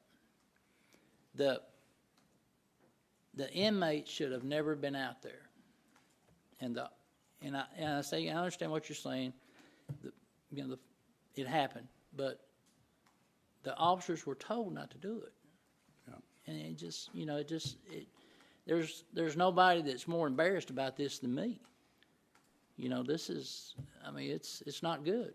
Yeah, we failed, and I understand that. Yeah, we learn from experience, and they're all not always good. And I appreciate you being here today, and thank you for answering my questions. Representative Rose? Thank you, Mr. Chairman. Warden Hurst, thank you for taking the time to give your testimony today, take these questions. I have a few. The first place I wanted to start is you referenced whether semantics here, if it's an outside audit or a somebody who's just not from inside the prison or something along those lines. There's a review of policies, procedures, practices annually. Is that correct? That is a internal, I guess you Okay. say internal review by staff that are not assigned to that unit. Okay. And then, and I can't remember how frequently you said, but then there is also a security assessment that is done. Is that correct? That's done once a month by our emergency preparedness coordinator at the unit. Have you reviewed or are you aware of any findings in the security assessment from the previous month before this escape or months, or that internal review from the previous year that had any findings that suggested that there were insecurities at Calico Rock? No. So there are no findings in any of those reviews or audits? Not that I know of. The last audit that was done there was done before I was assigned to the unit, When were you assigned to the unit? July the 26th, Of 24? 24. Mr. Chairman, I don't know if it's an appropriate question or not, but can this subcommittee be furnished with those findings? Can we request that? Is that something you can provide to this committee? I'm sure I can. Okay, if you can get it with Mr. Little, and we'll get that distributed. Have there been any immediate policy or procedures or staffing changes following the escape beyond the termination of those two employees? We have changed the policy to make it clearer for the kitchen. The policy before said that no inmate that's not assigned to the back dock would be allowed out there unsupervised. We have changed that to say no inmate that is not, no inmate that's not a 1B trustee will be allowed out there. I'm going to bypass a question for the sake of time, and I'll kind of end with this line of questioning. Some of my Senate colleagues had asked questions about previous possible violations of policy of letting individuals through gates or letting inmates out on this dock that's adjoining to the kitchen area. Since this escape by prisoner Hardin, have you or anybody on your team reviewed security footage of kitchen interactions between staff and Hardin, or staff and any other prisoners who were released onto the back dock after the policy change? And along the same lines, have you reviewed security footage to make sure that employees or individuals of any kind, vendors or anybody coming and going, is having a verification process take place before being allowed to exit or enter any of the gates on the premises? So to answer the first question about the back dock, we have a system in place now to where the kitchen supervisor radios the officer in West Tower and advises him that I'm going to be on the back dock with two inmates. As for the vendors come in, all the vendors come through the front entrance. They don't come through the Sallyport gate. So, and I know I said a lot there. I want to reiterate it real quick. Let's do one at a time. Between the time the policy changed before the escape, roughly within a month or so, it sounds like, you had a policy change, or a couple of weeks. Prisoners were not supposed to be going out unsupervised to the dock. Is that correct? Correct. Has there been any review of security footage in the time leading up to the escape to see if any additional kitchen staff were allowing prisoners to go outside in violation of that policy without supervision? Not to my knowledge. So nobody's reviewed to see if the violation was taking place by more than one kitchen employee? Not to my knowledge. Okay. What led me down this question path was the questions about whether this was systemic or not. And we've been told that it was not. But what I'm hearing is that it's not been really reviewed to see if this was happening on a regular basis since the policy change by additional employees. And then my last question with regards to this gate in particular that Hardin escaped through. Has there been any review of security footage to see if any employees or any guards in towers were allowing individuals, staff, to exit through that gate without verification? Not to my knowledge, no. So there's not been a review of the security footage to see if that has happened in addition to this one time? Not to my knowledge, no. So, and I'm sorry to press you on this, so you cannot say definitively that this was not systemic behavior by staff in addition to the 2 employees who've been terminated? No. Okay, thank you.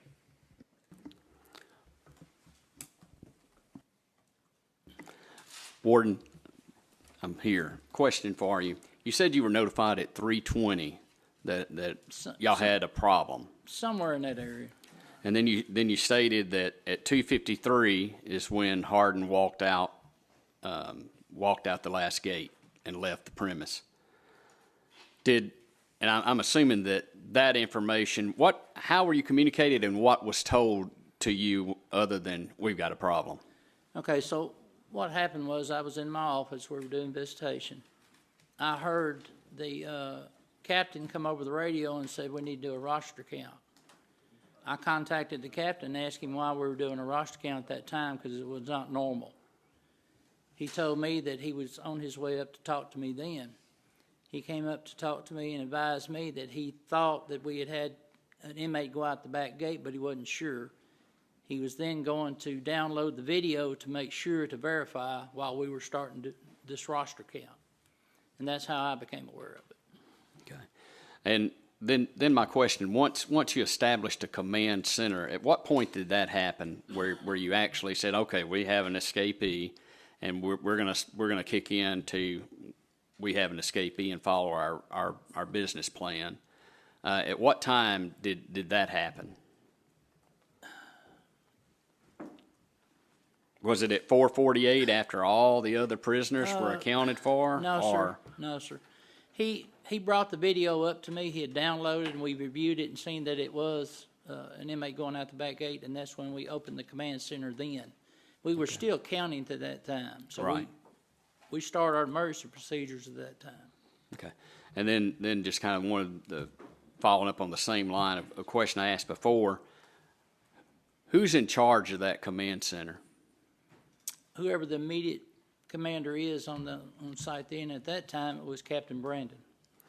So the captain was in charge in the command center, but you were on site? Yes. Okay. Did everyone in the room know the captain was the man and he was in charge? Yes. Even though you were in the room? Well, I was in the office taking calls, calling people, stuff like that. He was the one who was coordinating the bringing in the other staff and also getting our checkpoints out to where they need to be. Okay. So at what point did you ever assume command? Your pause is enough for me. Well, that's good enough. I mean, there was a lot of confusion going on, but we were both coordinating what was going on. I understand coordination. There are a lot of people, it seems like, coordinating. I'm just trying to figure out who was in charge and who was making decisions to try to catch the escaped prisoner, and who was making the decisions, and you paused for me. So Ultimately, sir, it's my responsibility. Well, I understand that you are the warden, and I appreciate you stating that for the record. But that's some of the issues that I have, and some of the issues the committee has of systemic issues and problems. That you've got a command center and it's fluid. Folks are coming in and out of the room, and some are doing things, but everyone knowing who is making those decisions, who's in charge. So my last deal, and then I'm going to let these other members that are in here ask their questions.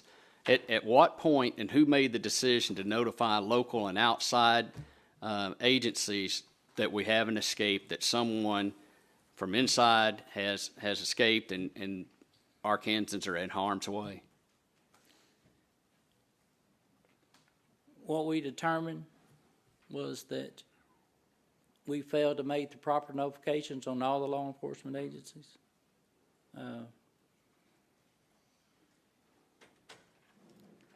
We did contact Izard County and Baxter County, but we did not contact the state police.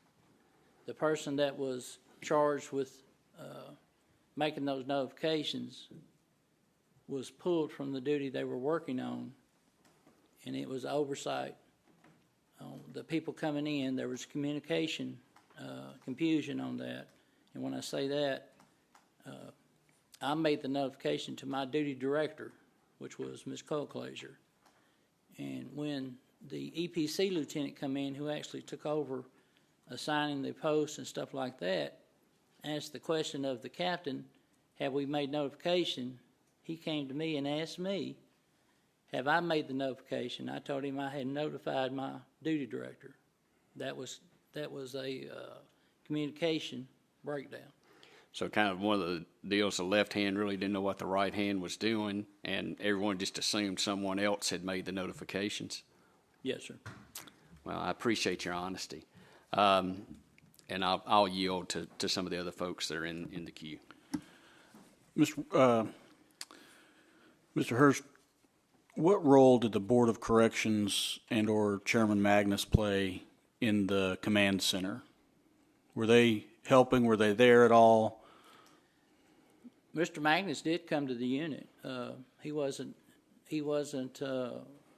making decisions or stuff like that in the command center. Okay. But he was up there to support staff. Okay. And you have an emergency management coordinator? EPC. Yeah. He's our emergency preparedness coordinator. Yes. Okay. And what role did they play in the command center in an escape? In escape, they are the ones who assign the post, what we call the perimeter post, escape post. They keep up with the staff members when they come in, who they are, what post they're assigned to. They take information that we have, that we received on tips and stuff like that. We pass that along to the agencies that we need to get that to. Okay. That seems like a pretty important job. It is. You feel like that was carried out effectively? Somewhat, yes. Okay. Always find ways to improve, right? Yeah. Senator Dees? Thank you, Mr. Chair. Thank you, Mr. Hurst, for being here today. So, Mr. Hardin was a murderer, rapist, and one of the worst offenders in your facility. Can you help me understand? It sounds like his charges were upgraded after he was moved to your facility. Did anything change from the first time he entered Calico Rock to after his resume of offenses increased? Did anything change? He was classified as a C3 inmate while he was at Calico Rock. Our unit is a C4 maximum security unit. So his custody classification allowed him to be at that unit. Nothing changed on that part. I mean, he was within the limit allowed at that unit. So at one time, this facility wasn't supposed to be holding murderers and the worst offenders. But so has classification changed in the time that you've been over Calico Rock? No. Okay. No. So I was told that over the years that these worst offenders really shouldn't be held at this facility. Are you saying that we can hold more and more of our worst offenders at your facility? What I'm saying is that unit, we have a classification system, custody classification system. The North Central unit is classified as a C4 unit. Anybody with a C4 custody rating can be housed at that facility. Right. I think what I'm getting at is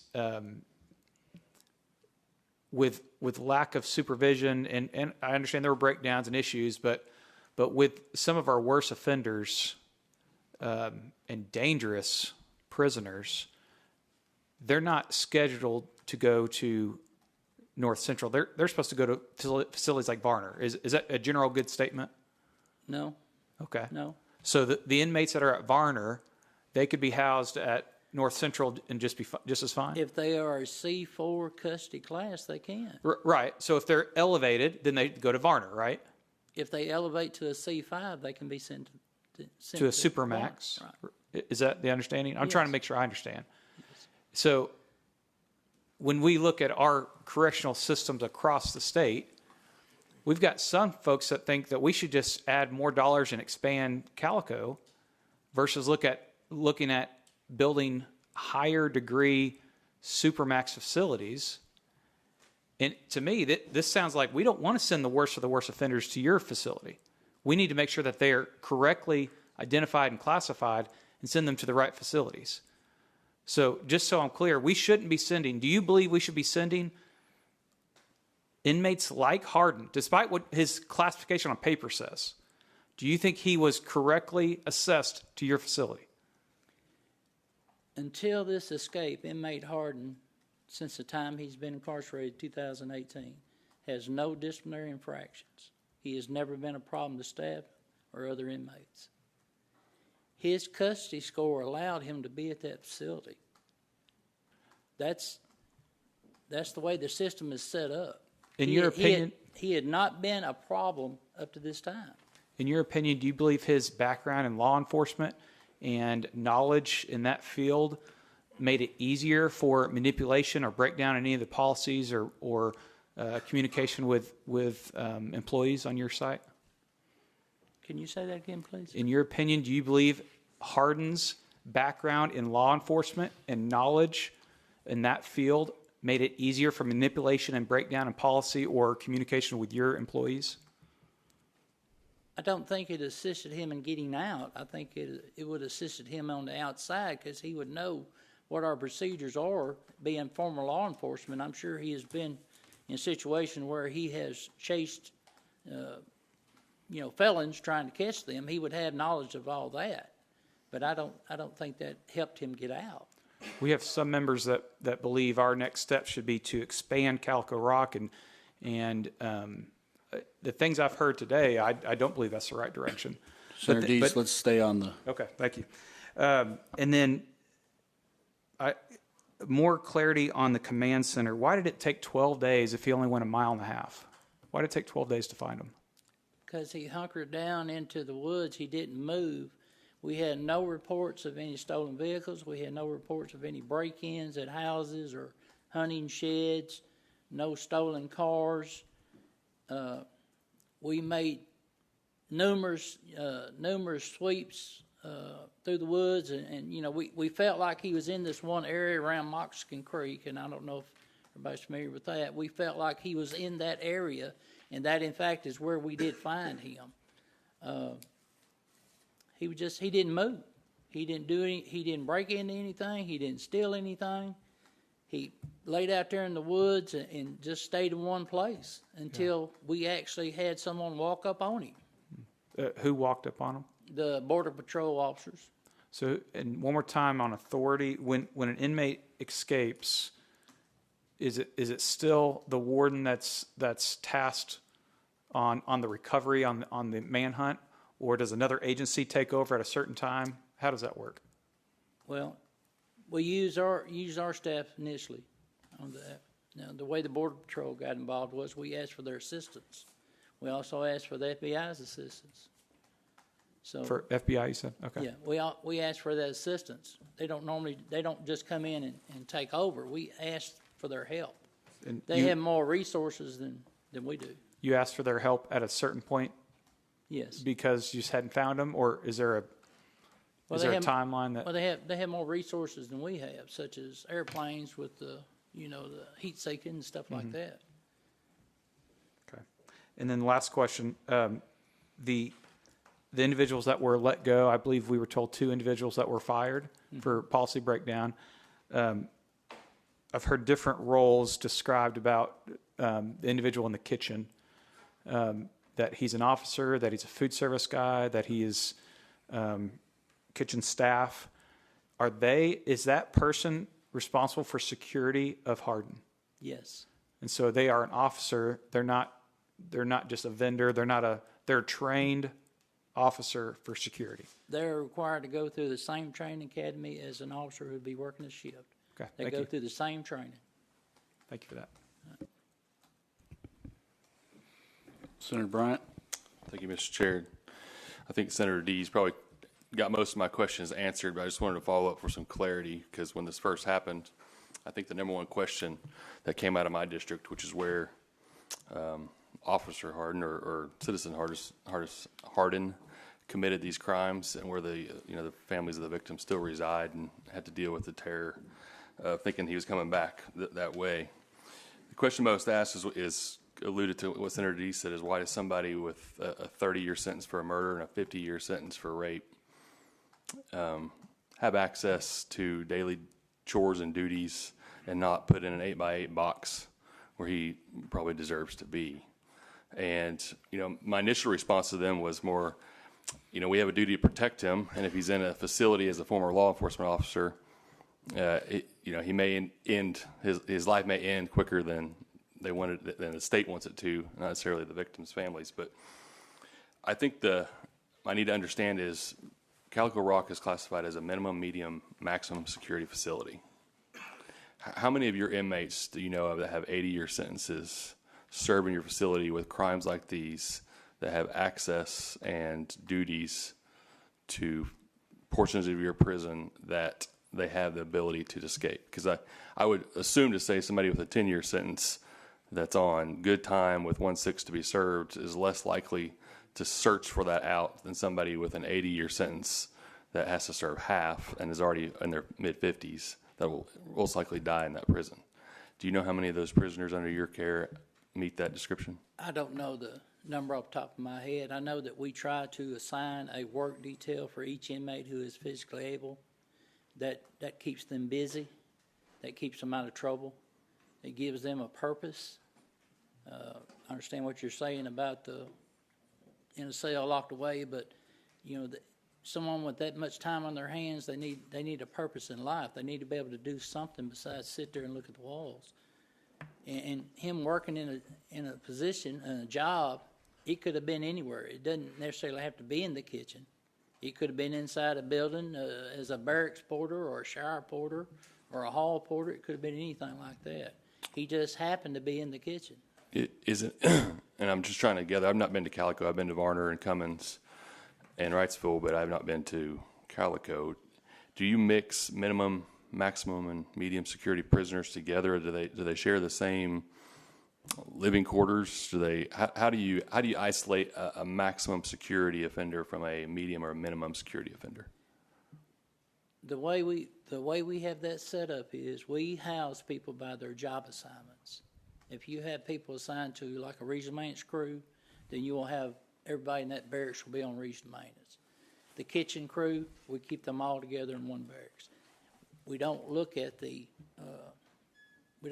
charges, stuff like that. If they're assigned in that position, when we try to group them together, that makes less movement inside the facility.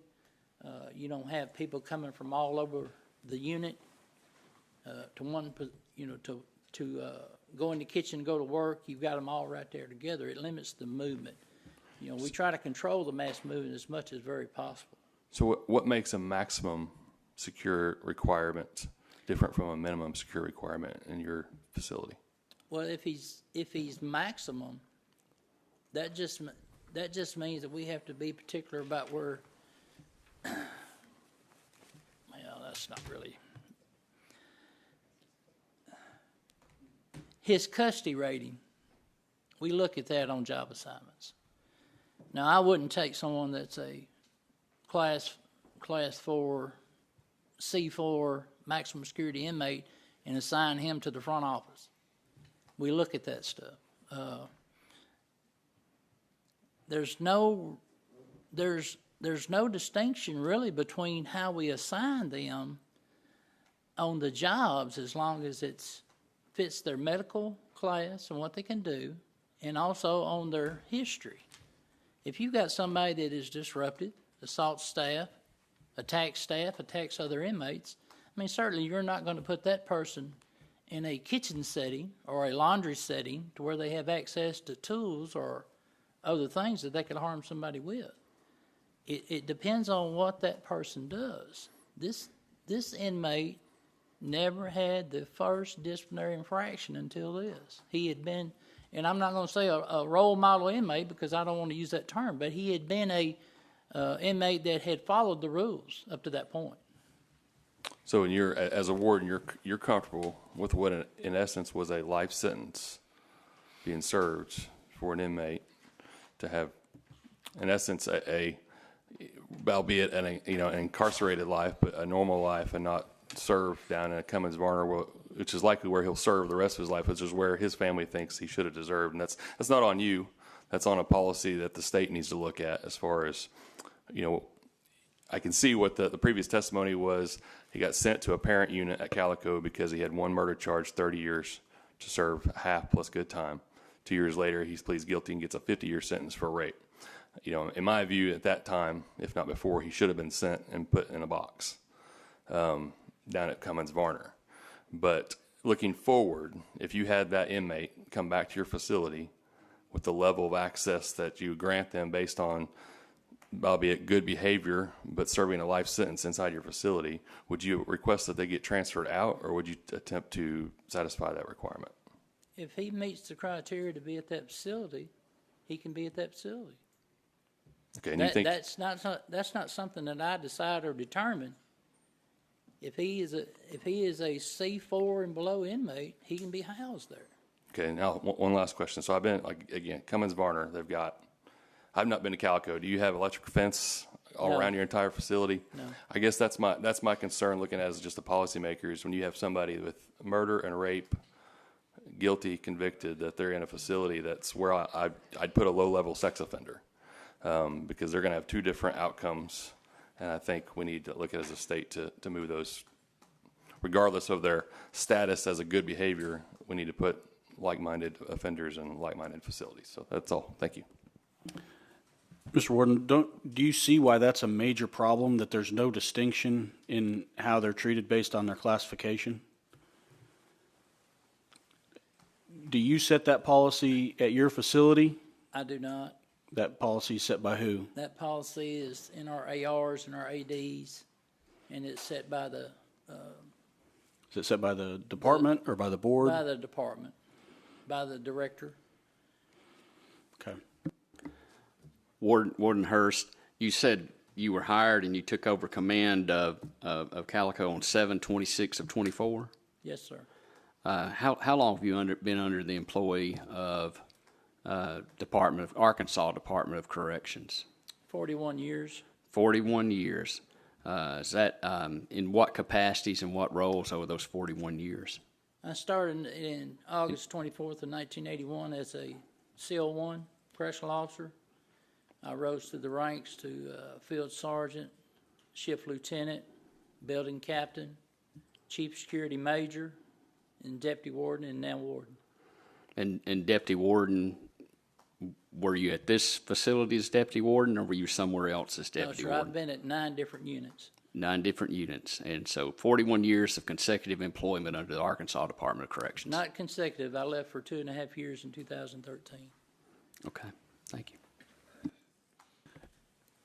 Do you know how much this cost the state of Arkansas and the local governments and the federal government? I do not. I don't have that total. I'd like you to get that for us. Okay. Thank you. Senator Gilmore?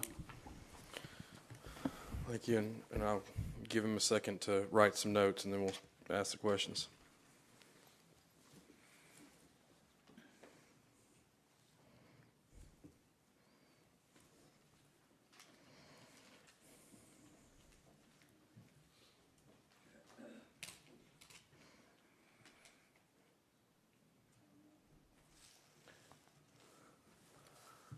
All right, Warden, Yes, sir. thanks for being here. You said you left for 2 years and 13? Was that by choice? 2.5. 2.5? No, sir. Sir? No, sir. What was the circumstances? I was terminated. Why? Failure to follow up on an investigation. Okay. Thanks for that answer. Have you seen Mr. Hardin's risk needs assessment? Have I seen what? Mr. Hardin's risk needs assessment? I have not. Does it exist?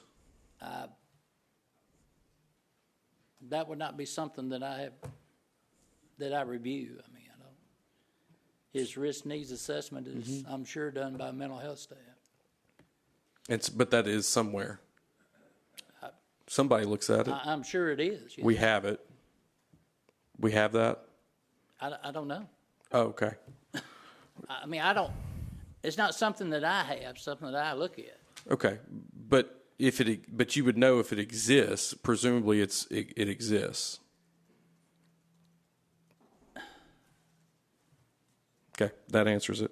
I don't know. And so who do you directly report to? William Strawn. Okay.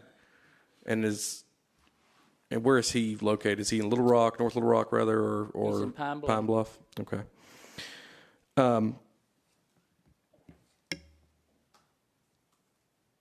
We've had a lot of conversation about confinement and doing assessments of inmates. Do you think classification assessments are accurate that currently exist?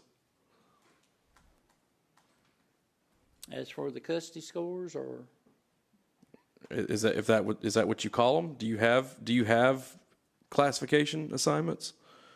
yes, classification does the custody scores. They do the Okay, custody and so levels. so we do that, is what you're telling me. Yes, it's computerized, yes. And that's based on what? It's based on the inmate's time and his crime, Okay. his disciplinary history, things of that nature. So presumably it's based on a assessment of their risk, their needs, and whatever that's plugged into that system. Yes, it's plugged into that system. That determines their custody score. And so we evaluate inmate when they come in the door Yes, at intake? yes, at Okay. the Washita River Unit, Okay. All right. And do y'all ever reevaluate them? such as, Once they get to your particular institution, do you ever reevaluate an inmate at your facility? we do an orientation on each inmate that comes in. We do a medical orientation on it, a medical evaluation. Okay. Okay. So my understanding, there's not a, there was been some discussion about classifications. The board recently approved that. Are you familiar with this? What they recently approved. Mm-hmm. I'm not directly familiar with it, but if it's a classification change or change in the policy, it comes down through the channels. Yes, Okay. How does that normally come down through the channels? it usually comes from the central office. There is a person there that's designated to send out all the new policies, Okay. all the revised policies. Do you know who that person is? Not off the top of my head, no. Okay. But they send you the policies? Yes, Okay. Is that through email? How does that normally happen? email. Yes. Okay. Okay, thank you. Representative Rose. Thank you, Mr. Chairman. Warden,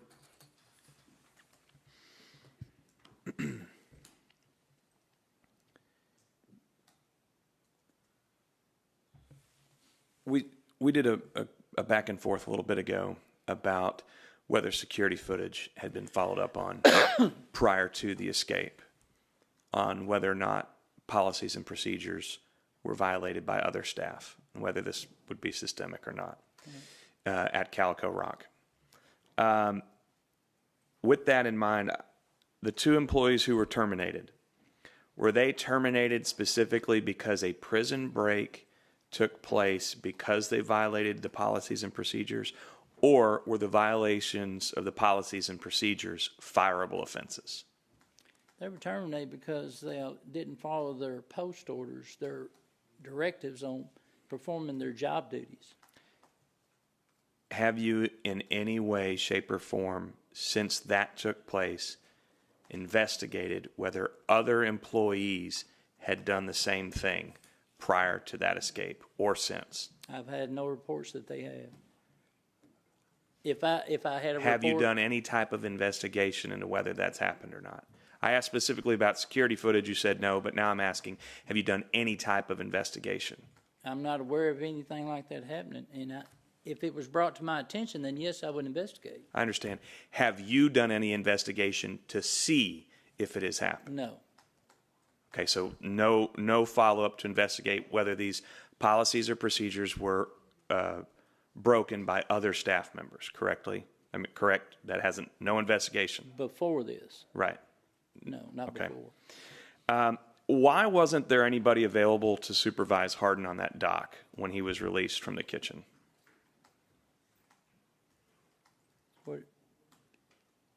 There was someone available.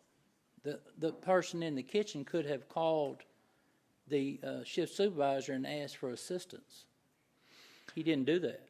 Okay, so this is good because ignorance on my part. I've heard between your testimony and Chairman Magnus's testimony that there just simply wasn't somebody out there to supervise him. So protocol-wise, it's not that there's somebody who just is out in that area supervising. It's that somebody needs to be requested.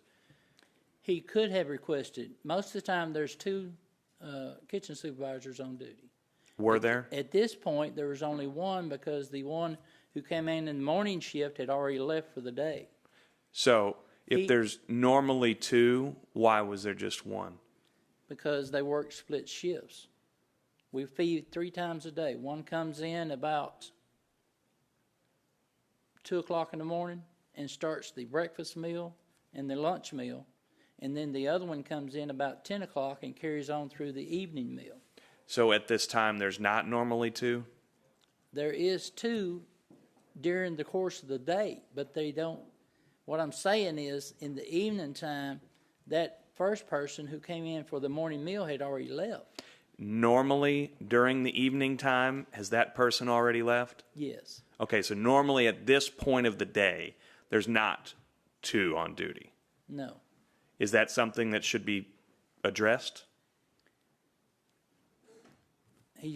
We still have the ability to have someone come in there and assist them. So it's not something that should be addressed. I'm not saying it shouldn't be addressed. What I'm saying is, we don't have the positions in that kitchen. We have 4 people assigned with a kitchen lieutenant who is over all them. Is it We burden? have to cover those 3. We have to cover those feeding periods all day. So is it burdensome if the kitchen staff requests somebody to come down? No.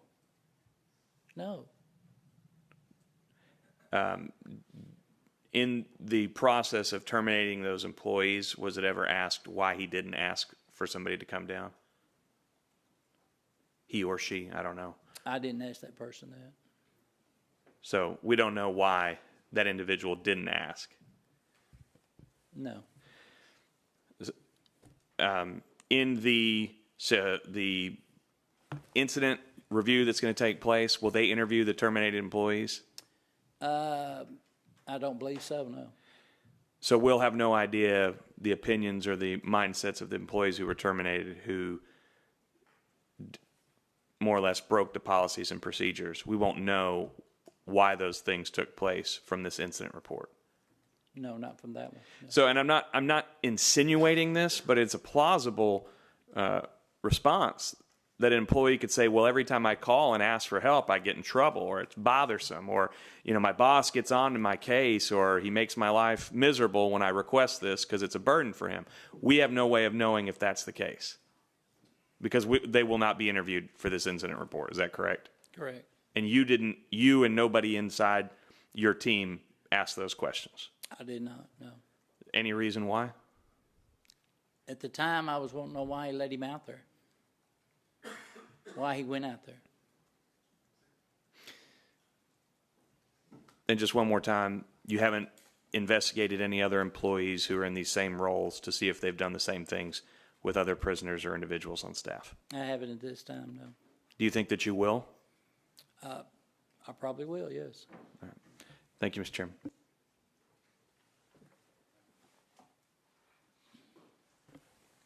Representative Painter. Thank you, Mr. Chair. I'm kind of real quick follow off Representative Rose's line of questioning. I think it would behoove this state to interview those employees for the incident report. I really do. I think we're going to miss a lot of information by not doing that, but that's just me. How long did it take you to notify Baxter County and Izard County Sheriff's Office that you had an escaped prisoner? I don't have the exact times. Hour, 2 hours? Oh, no. Less than an hour? I think so, yes. Okay. How often are standard and procedures reviewed at Calico? You're talking about policies? Policies, reviews, if you have an update in policy, does the rest of the staff get that update? Or you have standard and procedures, correct? Yes. Okay, and sometimes those change. How often do you guys update those with staff, have a meeting or so forth like that, so people are all on the same page? Because as clearly now, we know not everybody was on the same page.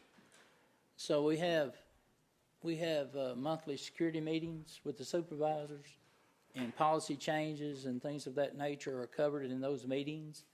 I have a monthly meeting with all my staff there, including security and non-security, and discuss any policy changes that come down.